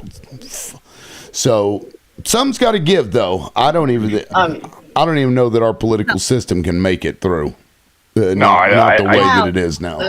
Not anytime soon, that's for sure. No. They used Cambridge Analytica, actually. What's up? To see. Well, hold on. What's up? I heard my name. Yes, it's Tracy. I joined back up. When I remember a few months ago, you were sharing some truths about Israel. And I was like, is that true? Like, this motherfucker's crazy. Well, yeah. And, I took some time off and I started doing my own research because, it's just, you got to fact check everything, even yourself. Oh, God. I am so brokenhearted and humiliated as a Christian to find out what Benjamin Netanyahu and the government of Israel is doing. I found out in Lebanon that the IDF is, those folks are going in and they are eliminating Muslim villages and Christian villages. Flattening them. Yep. Flattening the entire, all the cities in southern Lebanon. They sure are. And, as a person, when I hear it's happening to the M people, you feel brokenhearted and you do want to help and things, and you do, and you try to find ways to help. But it's true. When they say it happens to you, it's different. The sea people over there, hold on. The sea people over there never, as far as I know, the Lebanese sea people never did nothing to nobody. Right. They just They just want to live in peace. And they have been there since Jesus walked there. They can trace their lineage back to that time. And I'm sitting here thinking, okay, so wait a minute. My tax money is going to an organization that's killing, unaliving folks. They're lying. They're not doing what they say they're supposed to be doing. They're just mowing down everything. Yeah, I mean, look at this picture right here. So this is before. There's towns there, and this is after. It's flattened. They're just going in there, and it's indiscriminate. It's not even that they're targeting Christians or Muslims. They're just because here's the thing. Those are our bombs. Yeah. That's our money. When we've got kids here that need health care and don't have none. We have fathers who are working 2 jobs, can't afford to take the loans to try to get back to college. They can't even get, or single mothers, to get Pell Grants to go back to school to retool themselves for the future so they can take care of their families. But they have health care. They have free college that we're paying for. Oh, fuck that. Well, let me just. I'm a single father, and my kids don't have mom around anymore. It's tough, but you know, I'm tough on them, but they appreciate it and they're doing well. So. But see, as a single father, let's say something happens, and maybe you get hurt at work or something. You should have the same safety net that a woman or anybody else has. And you shouldn't be shamed for it by society. No, I'm not. what I'm But I'm just saying, like I didn't sign up for being a single father. I definitely not. But no. But what I'm just trying to include single fathers and men, because single fathers and men are rarely in the conversations. You see what I'm saying? In what conversation are they not in? Conversations like food stamps if they need it. You mean nobody ever brings them up when we're talking about those for, Correct. Oh, like I see. childcare. Like if a father needs help. Yes, we in were our raw, and I'm society- not sure how the fuck we got off on this. Well, I'm sorry. No, I'll you're come fine. back down. No, But you're I'm- fine. Well, you're the one that brought up the thing that we were talking about, because I didn't actually get a chance to, because you said something interesting, is that you had I guess not come back for a while and you had to do research, and because they've been doing this to Muslims for like a long time, like forever, and then it only started bothering you when you saw that they were attacking Christians in southern Lebanon, which they've been attacking Christians all over the place, but like Well, Go ahead. I just would ask that you sit with that you didn't seem like you didn't. It wasn't like something that caused enraging in you when it was other people. You may not have liked it, but like you got very impassioned by it, and that you wanted to go and research more because it was happening. Thank you, Johnny, to like somebody that was like you. And I'm not criticizing. I think that's probably human nature. Just that's an internal conversation that you might want to have with yourself to like, why do we do that? Because other people do it too. It's not just you. Well, it's a part of the propaganda. Thank you, Johnny. you know, when you're told since, because I remember, let's see, I was born in 71. So when I was 9 years old, that's when the lexicon of the I Nation came into my world. And I was taught the propaganda that was going on at the time. They weren't teaching us that we were the ones that destabilized the whole place, you know, back in the 50s and all that. No one said anything about that. It was only evil, you know, big T, yada yada. And as a child, I guess I believed it. Then we moved on into the 2000s.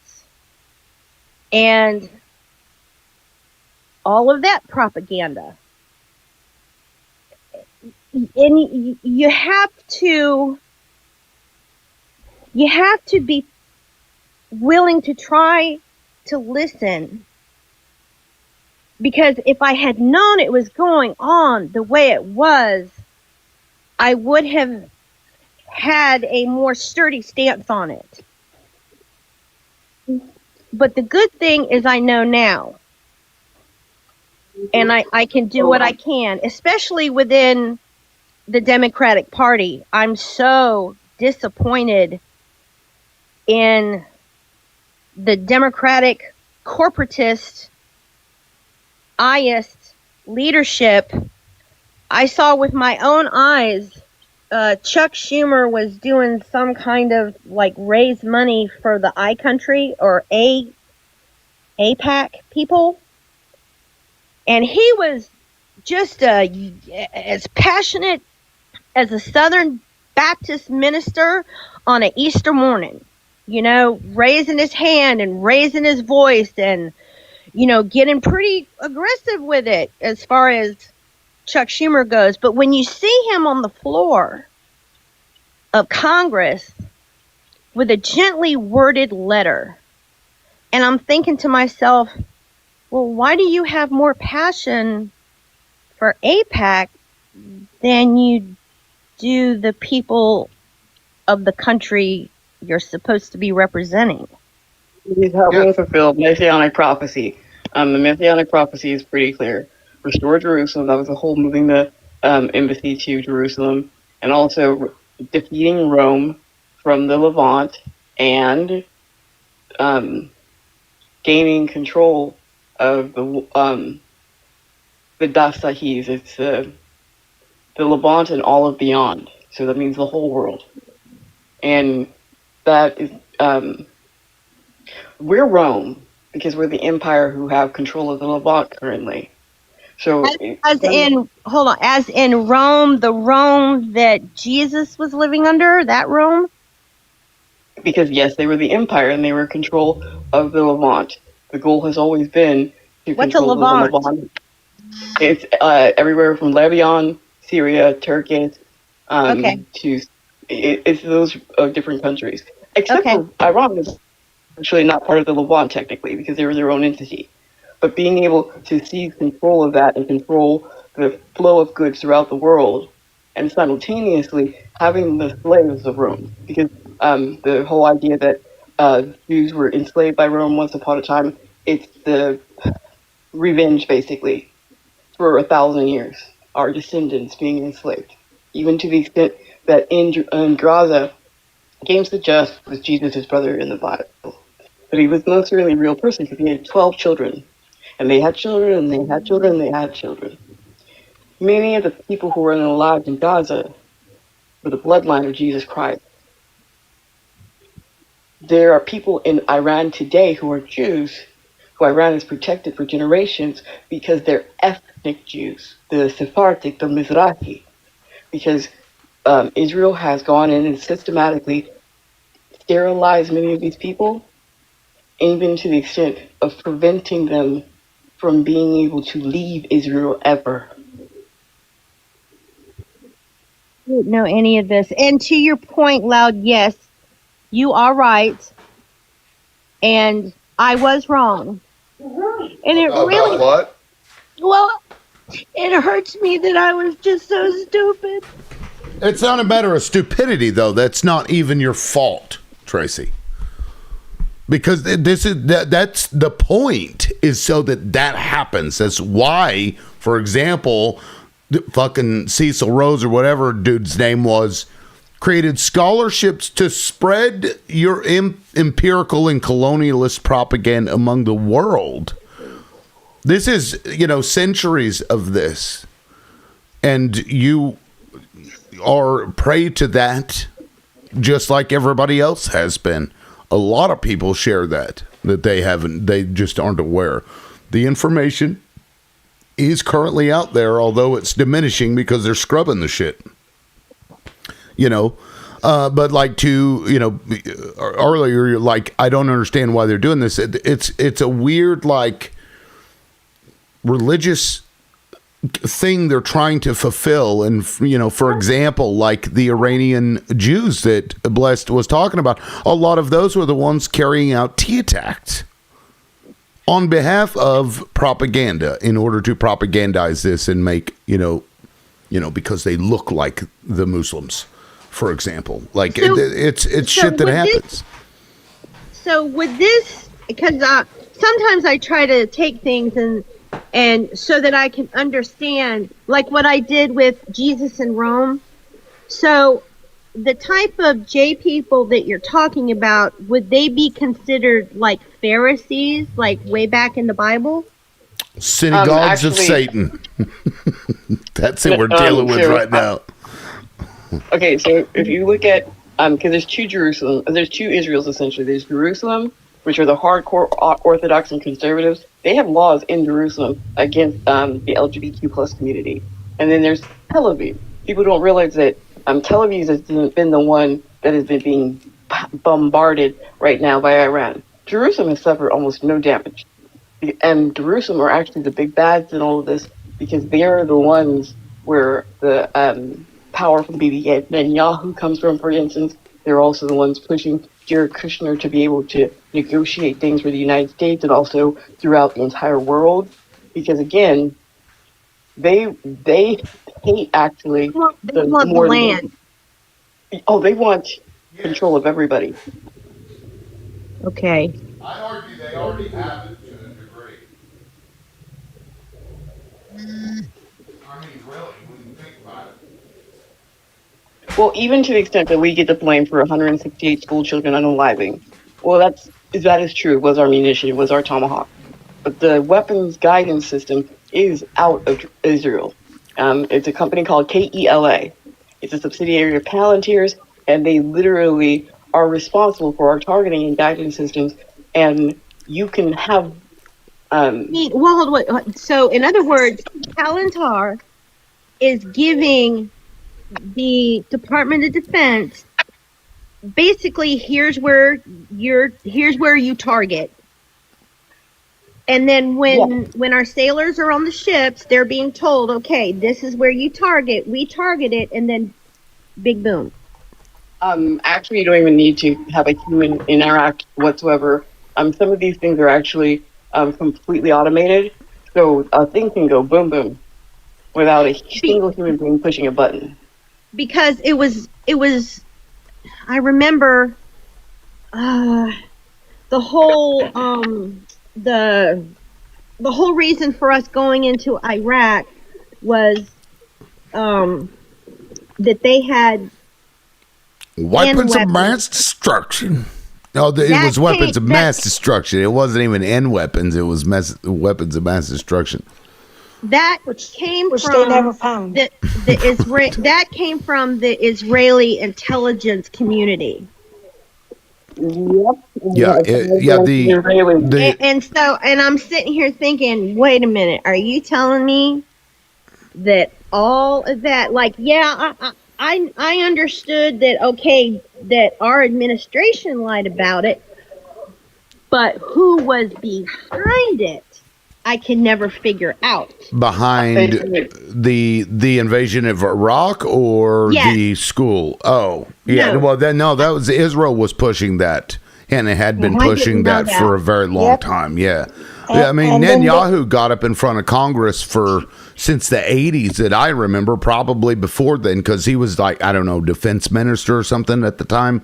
Yep. He's like, they're 2 weeks away talking about Iran. He'd been pushing Iran and Iraq because they, when you think about it, they want the whole region.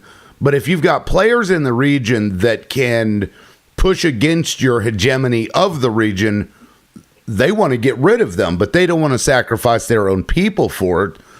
And here comes the United States. Well, we can just use American troops to do our bidding. And that's what they did. That's exactly what they did. And now, to what Blessed was talking about, you can look up as Maven Smart Systems, I think is what it's called. That's the part of Palantir that does the targeting systems for them. And that, may have been, now we'd call it an accident, but we know what they're doing. It's, That's and not now an accident. That is impossible. I have stood on an Aegis cruiser and I've been inside one of our Ohio class submarines. There is no mistake that they can hit a golf ball in the middle of the ocean. Right. Very accurate. It was necessary to give the country cohesion. Again, because you have to see, if they genuinely wanted the regime out of power, they would have let the Ayatollah unalive from natural causes, because it would have removed legitimacy from his regime. They would have not been attacking primarily the city centers, because the city centers are actually the hub for the opposition, in addition to the fact of unaliving those school children, because I don't care who you are. Somebody unalives 168 kids in your country, you're more likely to hate those people than anything else. Yeah. And that hate can lead to T attacks, which can lead to more propaganda that gets fed to you, for example, that then enrages you, right? It's like, oh, those are the bad people. If I may ask, where are some of your independent news sources so I can learn? I don't want to depend on no corporate media, because that's just feeding us bullshit. I mean, and lies. It requires a lot of reading because, again, they've done a very good job. This country controls a lot of our media. It just does. And so they do a very good job of, covering it up, scraping it from the internet, whatever they need to do. TikTok, buying TikTok, for example. Like Benjamin. Hey, y'all. What's up? Tracy, look into the Lavender Project. Look into Where's Your Daddy?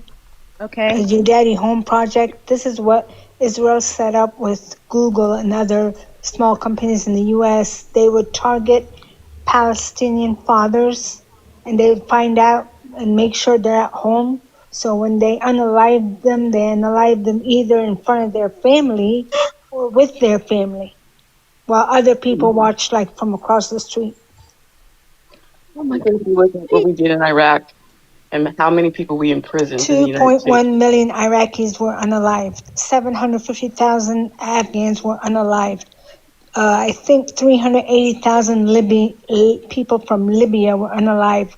A total of 750,000 Syrians, with the help of, I think even Iran helped unalive.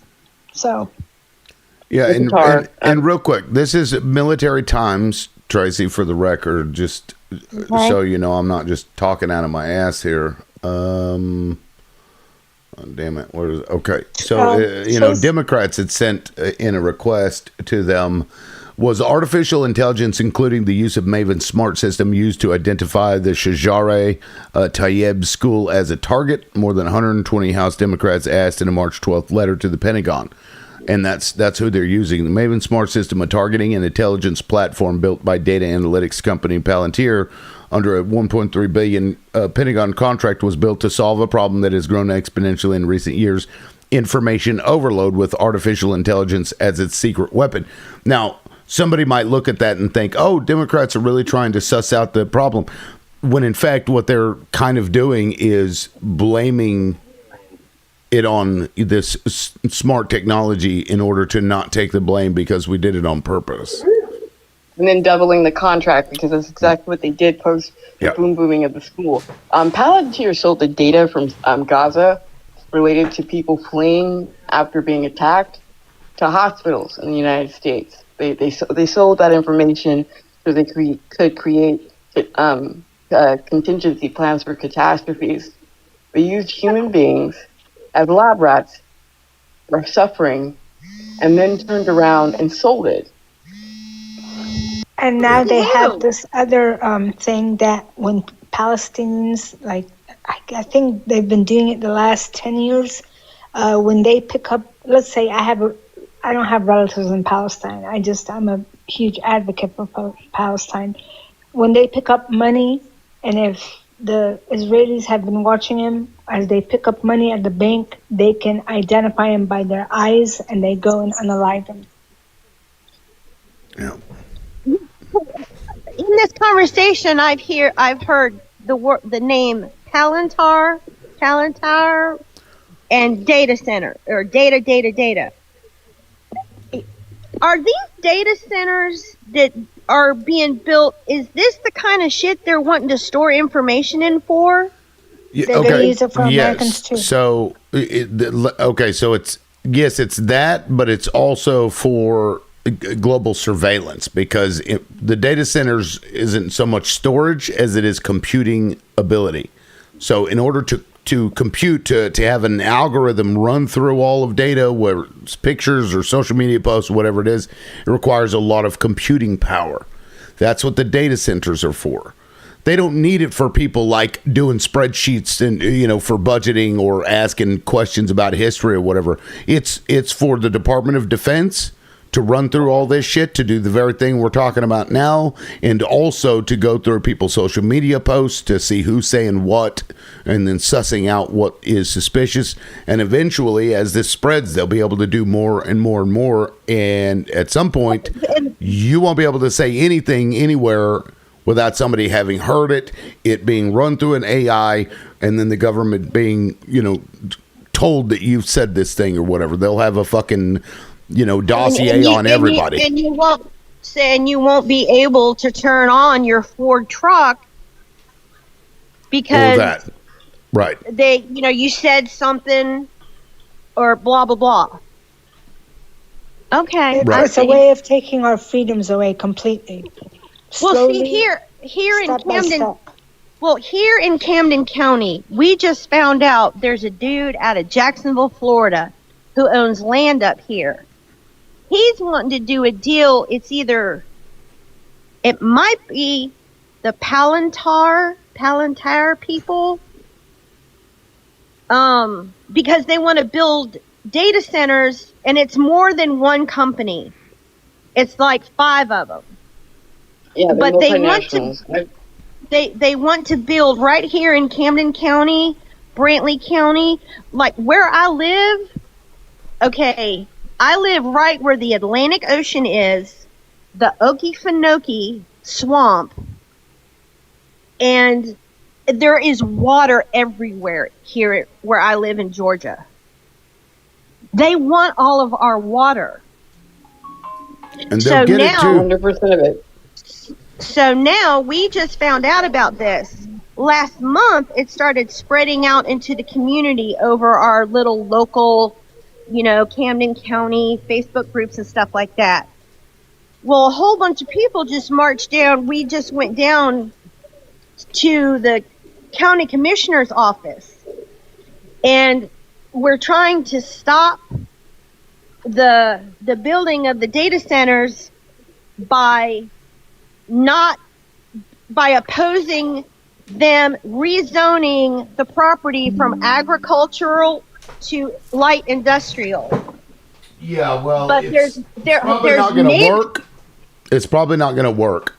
Cities all across the country are doing the same, where people oppose them, even to the point of somebody put 12 bullets into the home of one of the city councilors, and a bunch of them showed up. They were almost to the point of being violent. Still voted for it. Well, they were kicked out of Brantley County. It's the county commissioners those are the ones on the front lines that are doing this. And they're getting Ma'am, can I ask, are there any indigenous tribes? Are there any indigenous tribes in your area? Not like that. Not in a structured way.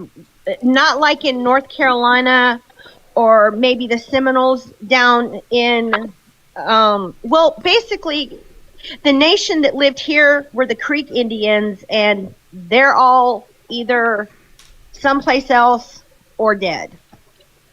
Well, destroyed I'm Creek.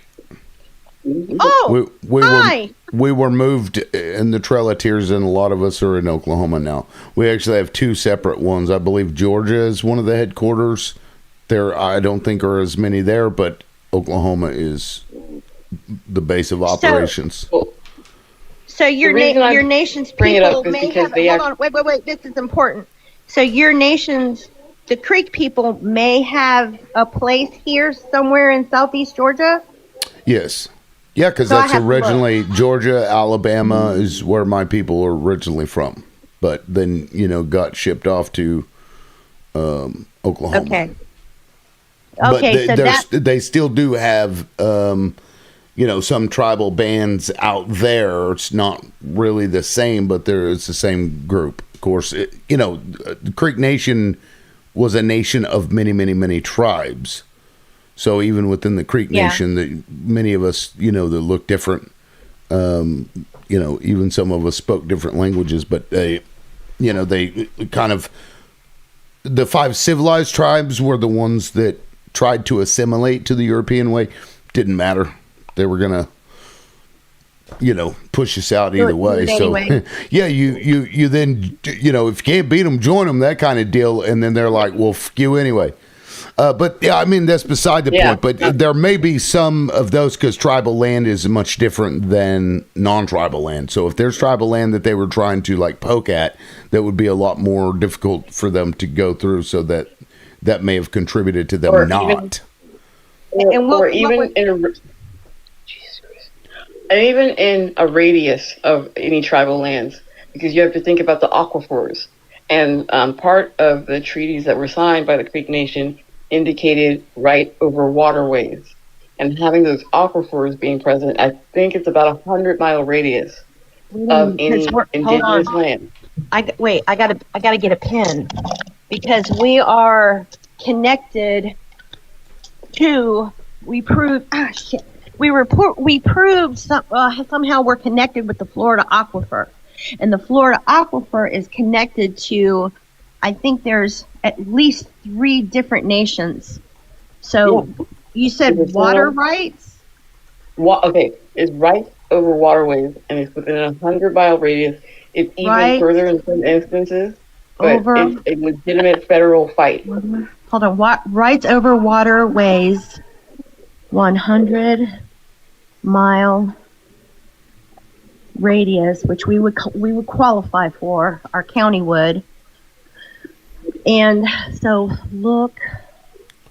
And that generally would be federal anyway. The federal government generally has jurisdiction over, even outside of any treaty, they would have jurisdiction over that. Matter of fact, my family lost a bunch of land because it was abutting I think it was the Verdigris River, and it was a lot of land. But because the way that women were treated back then, it was in my grandmother's name. But because women couldn't own anything, it was actually in my grandfather's name, and he was white. And so he ended up, his son stole it from even though it was in her name. The son stole it, sold it off. And because there was this, legal battle between them because he didn't have a right to sell it, the government ended up coming in and taking it. This was in the 90s they took it, and we haven't been able to get it back. It's all over the country right now, very, very heavily. But again, when you look at Georgia and the data centers, but also looking at top cities, we have over 400 of them currently, and they're simultaneously also trained by the IDF. These people are not. That, please? Can you repeat? When you're referencing data centers in Georgia, there's also very much a conversation about Cop City, because that wasn't the only Cop City. There's almost 100 of them that have already been constructed or are already up and running in the United States, and they are trained by the IDF. What kind of city? That's why I'm sorry. Cop City. Can you spell that? Cop City, COP, and then City, CITY. City. Okay. And I apologize. This is the first time hearing of it. And what are cop cities? Cop cities are urbanized policing. So it's crowd control. Okay. Okay, like Mobland. I got you. And this is actually one of those treaties. Just, I'm not necessarily going to, but OSU has digital collections in their library. So, for example, like treaty with Cherokee, Choctaw, Chickasaw, Shawnee, Wyandotte. What is this? This is one of the treaties. This one is from 1826. This was, I believe, the one that we're talking about right now that granted ferry rights to the indigenous, because the borders were waterway borders, even I believe in Georgia. And so I think that's what Blessed is talking about. I'm not sure that they gave water rights unless you know of a specific treaty, but I know that the borders were generally waterway borders. Not water rights, you're absolutely right.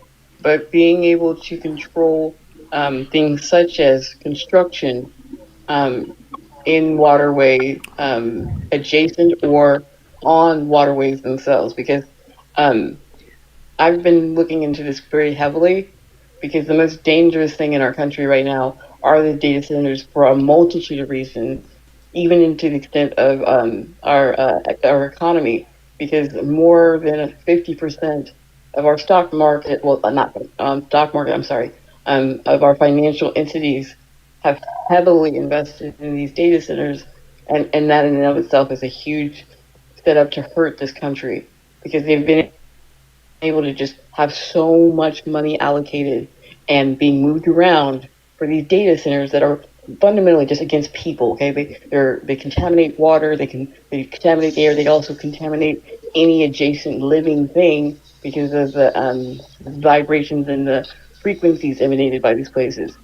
Even around Cop City, there was something around 500% increase in family pets unaliving from the adjacent community of Cop City within a less than 18-month period. 500% increase out of nowhere of family pets unaliving.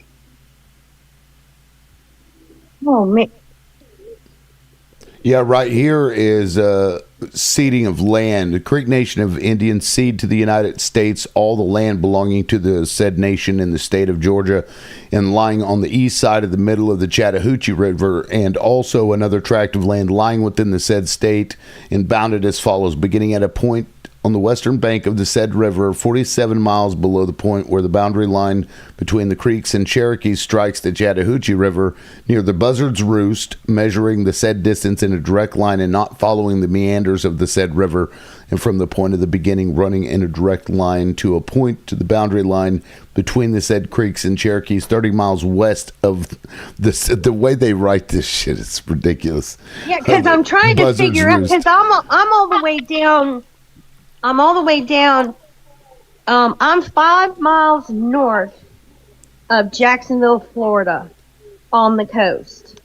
That's how far down in Georgia I am.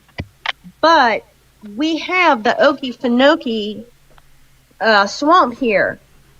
It's a protected swamp, and as citizens, we've had to get together and fight off mining and landfills. Now we're having to fight off the data centers.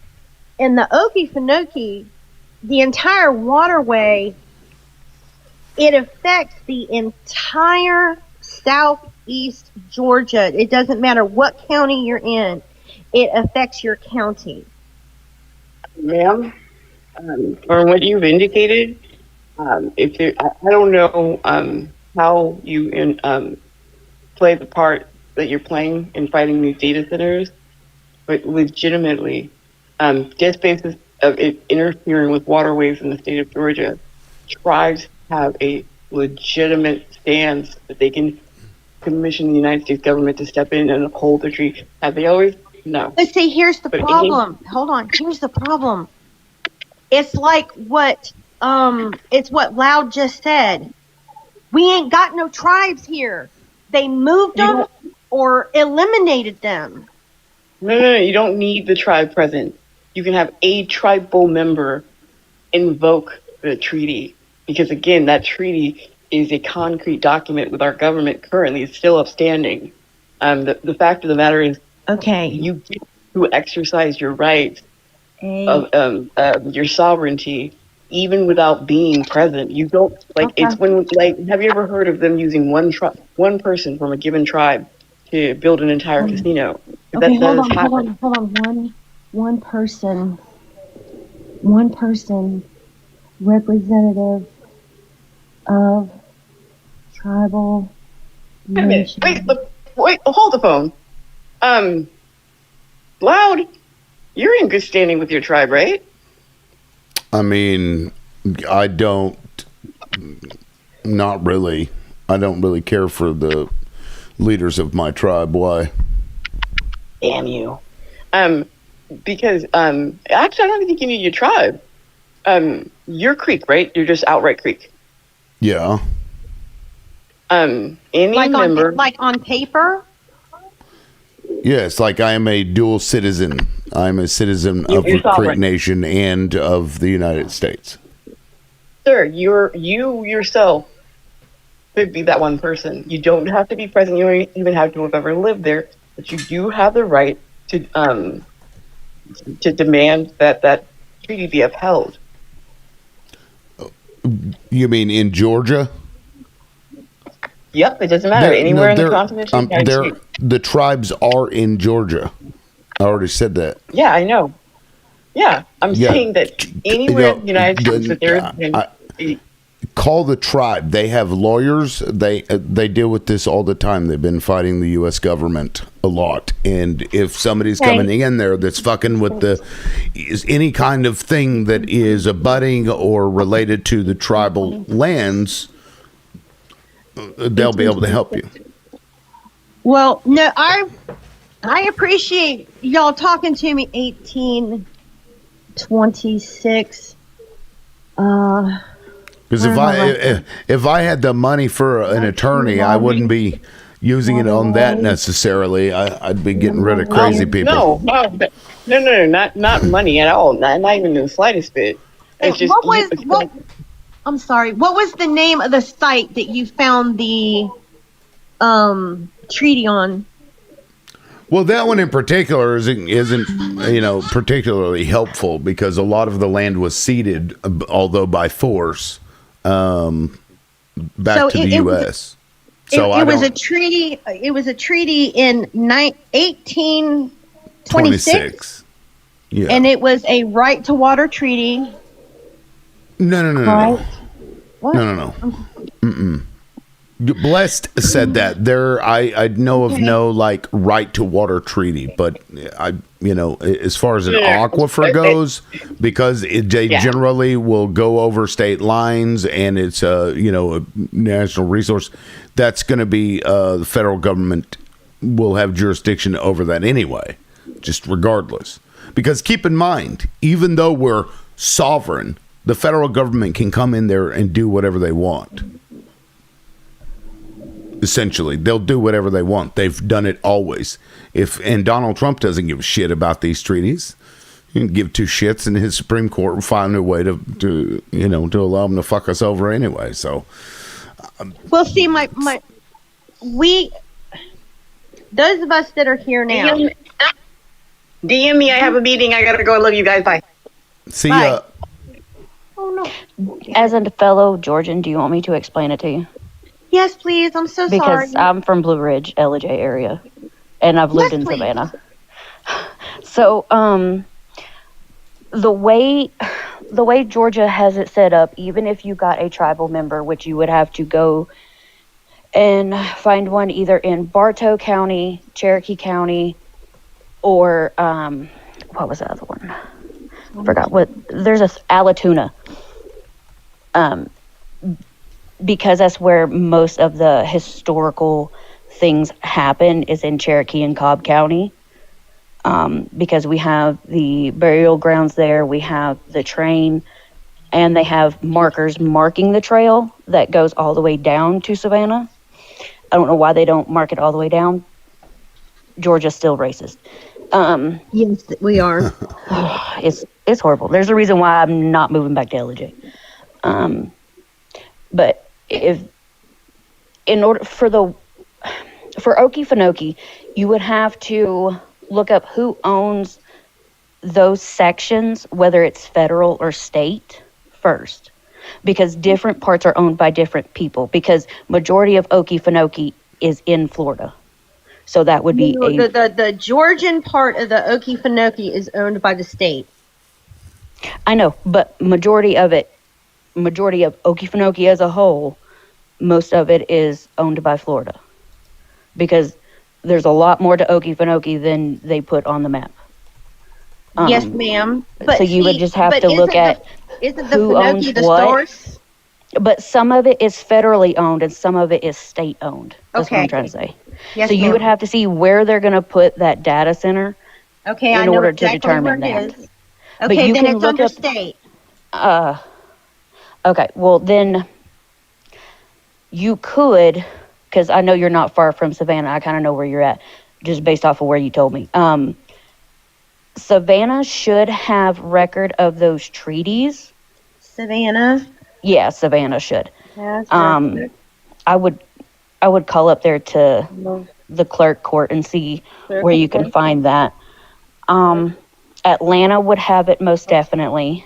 Ports. Hold on, Atlanta. That's Atlanta Q. Liberal, I have to go. It was nice meeting you, Tracy. Sorry, Warrior. Sorry, I know you didn't get to say it a lot. I'm learning. You know what? Sometimes I like listening. That's how we learn, when we listen to each other. And Tracy, trust me, there's so many things that after 911, that incident happened, there's so many things that I had to read upon until I was like, oh my God, our country currently is colonized by Israel. We have to take America and let Americans have the good life. Let Americans have the free healthcare, free education, free motherly subsidies. That's what they get off of our money. And Liberal, I didn't know that your grandmother had gone through that. I'm so sad to hear that. You've been to this house? Yeah. Nice. And it's fine. She, it's. I think they may still be in court today trying to get that back, but the federal government runs the waterways and they never do anything. They never give any grace to any Also, indigenous. a lot of South Georgia and Florida are protected by gator preservations and wildlife preservations. What you could do is just find some gators and release the gators. And go put them in the We data must center. preserve the gators. They care more about gators than they do the indigenous, by the way. But what's funny is that, Georgia and Florida, big water Sorry, I had places, to right? go. It was nice meeting Thank you, Tracy. Warrior. Love you, Warrior. Thank you. See ya. He's always a sweet lady. You realize that Georgia and Florida is watery, right? It's Yes, ma'am. humid and stuff. They're trying to build one over here in El Paso. And we already have water issues in El Paso. Well, see, this year, because we're under, I think it's a La Nino, we're in a drought. And that has kind of woken people up that they're like, well, wait a minute, you're wanting to build this here and we're already in a drought and we're not supposed to even water our lawns? We've been in a drought since I was in elementary school. They don't care. I can tell you that one right now. Like, we've been on and off drought since I was in elementary school, and I'm 32. Sorry, Lib. Every time I mention my age, I have to say sorry. Here is St. George, Georgia. Is that Yes. close to you? That is close. Yeah, there is a tribal council building there, and the number is here. Oh, I can put it in the. tribal.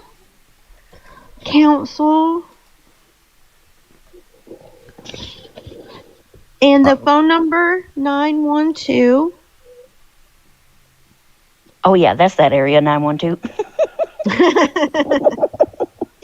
Yeah, I'm a 912 girl.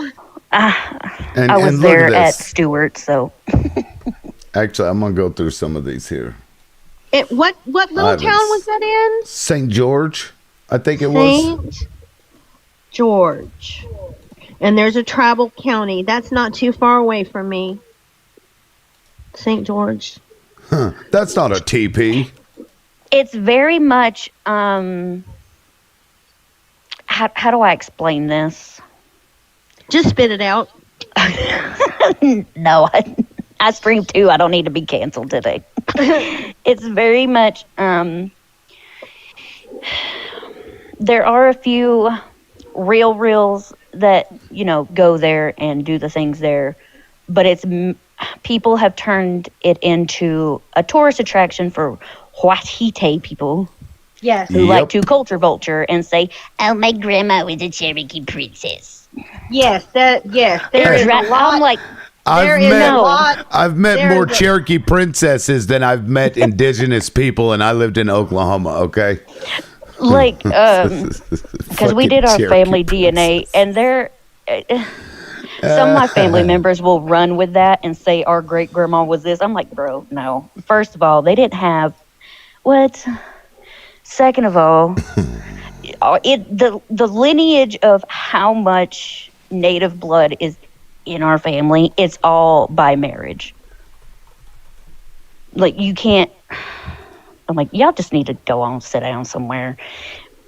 No, I But understand because for me, I can trace it through my birth certificates. My birth certificate, my daddy's Mhm. birth certificate, and then my granddaddy's birth certificate. My granddaddy was 100%.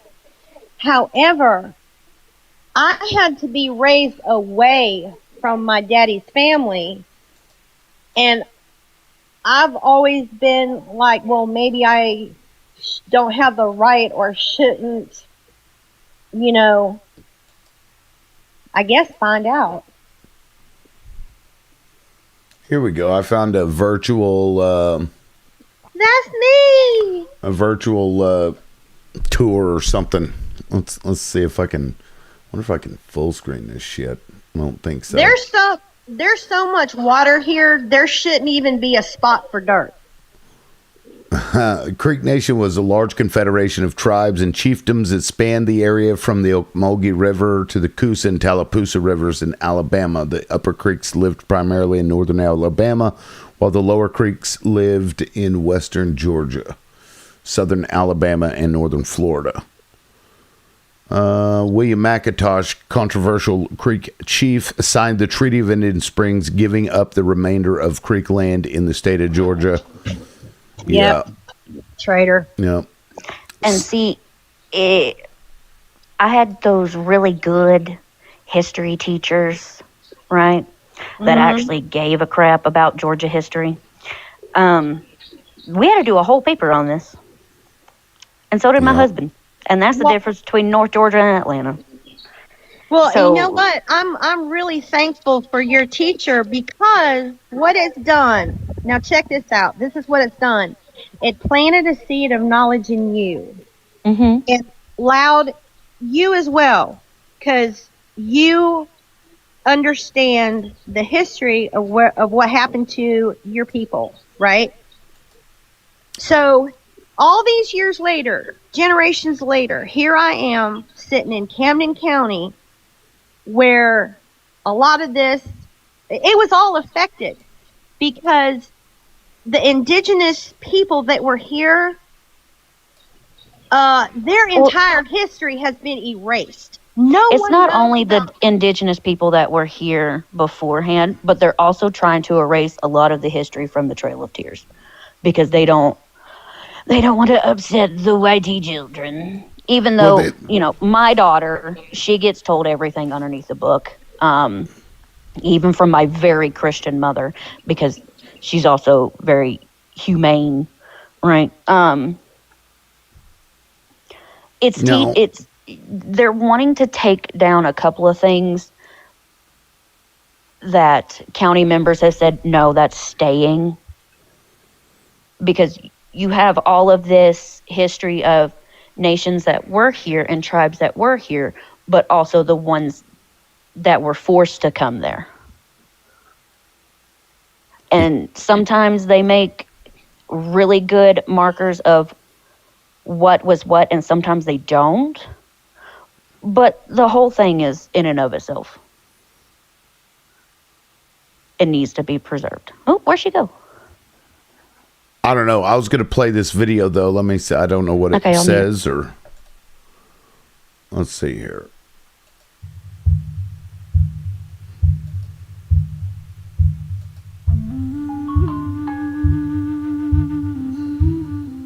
We're here at Indian Springs State Park in Flovilla, Georgia.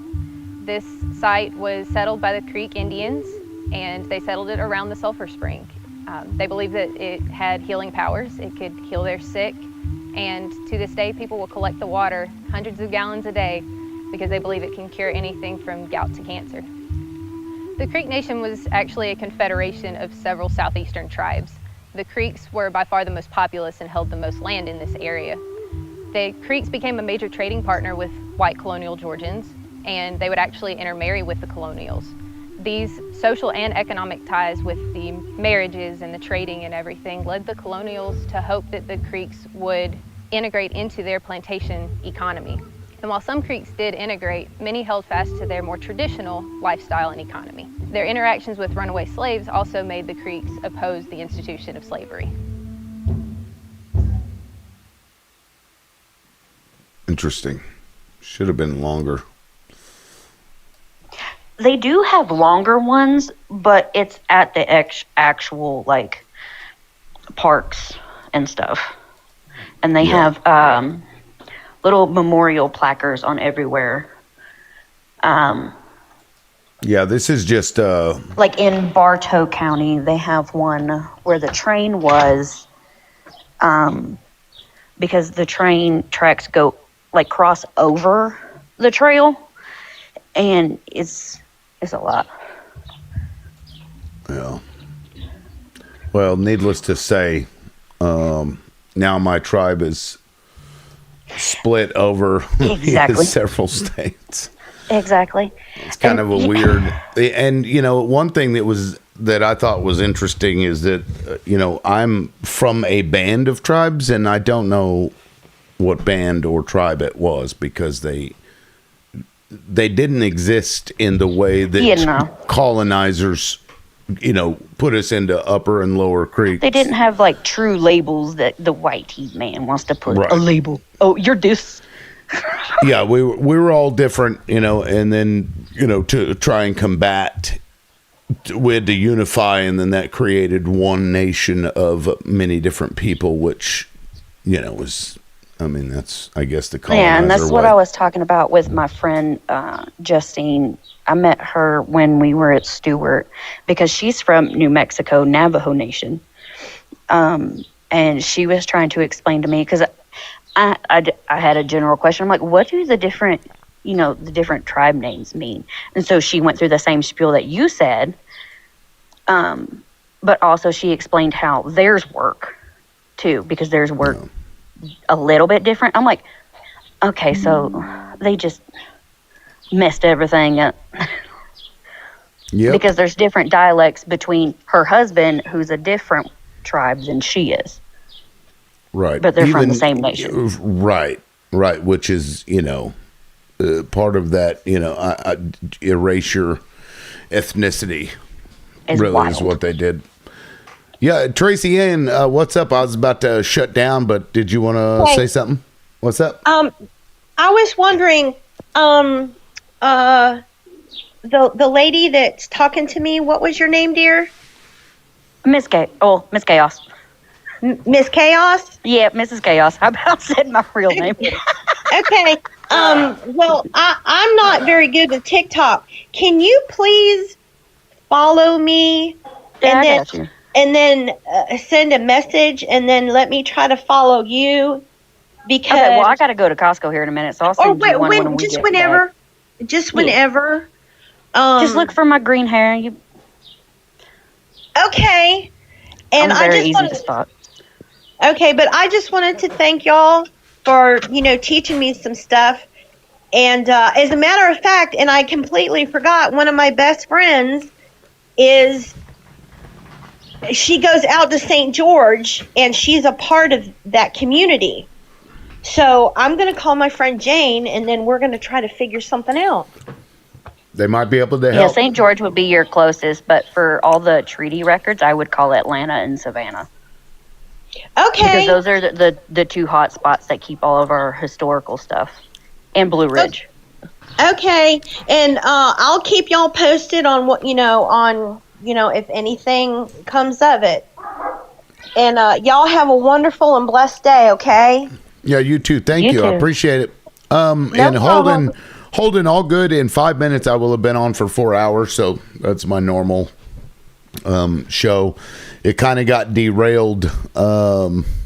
Sorry, I was fording. I couldn't come in and spark a little bit of chaos.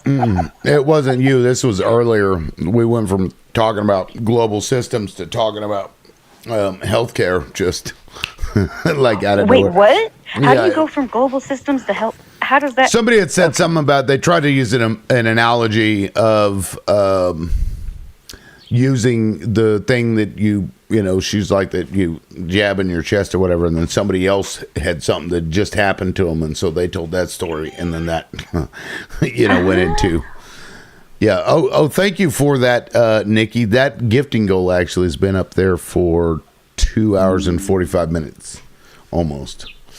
Hold on, Liv. Don't move. Don't move. I should have changed it. That but ticks me off. Don't move. It's all What are good. y'all doing down there? Look at y'all. Look at this. No. 10 more. 10 more. 10 more? There we go. Thank you very much. I There we appreciate it. We'll You're welcome. end on a Hold a on. positive note there. Look, they even got a pizza in here. Yeah, T-Beans. It was kind of wild. Oh, so, awesome. Thank you. So I was going to tell you before you got off real quick. If you want stuff to pop up, I will be live later, and I can show you how to do that, because it's easier for me to show you than to tell you, because if I tell you, you'll get confused. Are you about on Tickfinity? Yeah. Yeah, I went there, and it is confusing as fuck, and I'm like, Okay. because it's Well, almost like I can't test it unless I'm live, right? Because I can't turn it on to see like what does what. No, you can. You can? You can, because I do it all the time to see if I have it aligned right. Well, I'll have to check it out then. What time are you going live? Normally 7 p.m. I'm Mountain Time. So what time is it right now for you? Minus an hour from you, because you're Okay. Central, right? Mm-hmm. Yeah, Yeah. but there are certain states, even at Mountain Time, is Yeah, so I'm in that weird part of Texas that's like squished in between New Mexico and Mexico. I'm in that little on the It's left side of 1:30 Texas, for so me it's now. it's where, huh? It's 1:30 for me now. Is it 12:30 It's for you? 12:35 for me.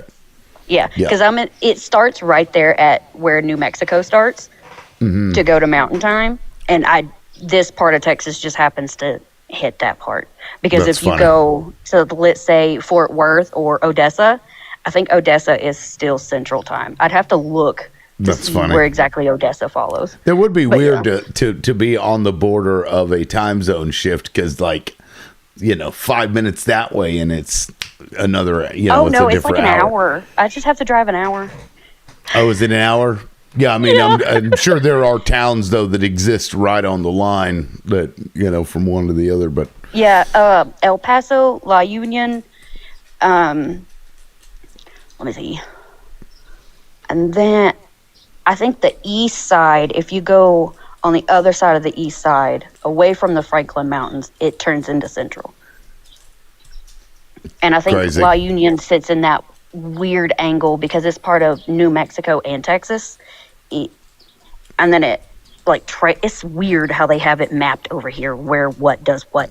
But well, imagine it's like a before weird- they actually had like uniform time. It was really bad.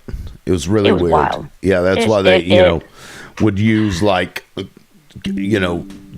afternoon and shit like that instead of like specific times, and people were always late, and it was a big mess. Trains didn't ever come in on time because they just show up whenever. Well, here you also run on Mexico time at the same time. Mexico time. Well, Everything's fancy. It's not as good as Tulsa time. If you ever heard Tulsa time. No, what is that? Living on Tulsa time. You never heard that song? You look it up. It's a good song. Okay, I will. Anyway, all right, I'm out of y'all here, have guys. fun. I'm Thank going you so Costco. much. Yeah, good luck at Costco, and maybe we'll yes, see the you later. only one for Juarez, El Paso, and Las Cruces. So all those come over here. Busy, I'm sure. Yeah. Yeah. Probably packed all the bye-bye. time. All right, we'll see ya. Y'all have a good one. Thank you for the continued support, guys. Thank you so much. We'll see ya.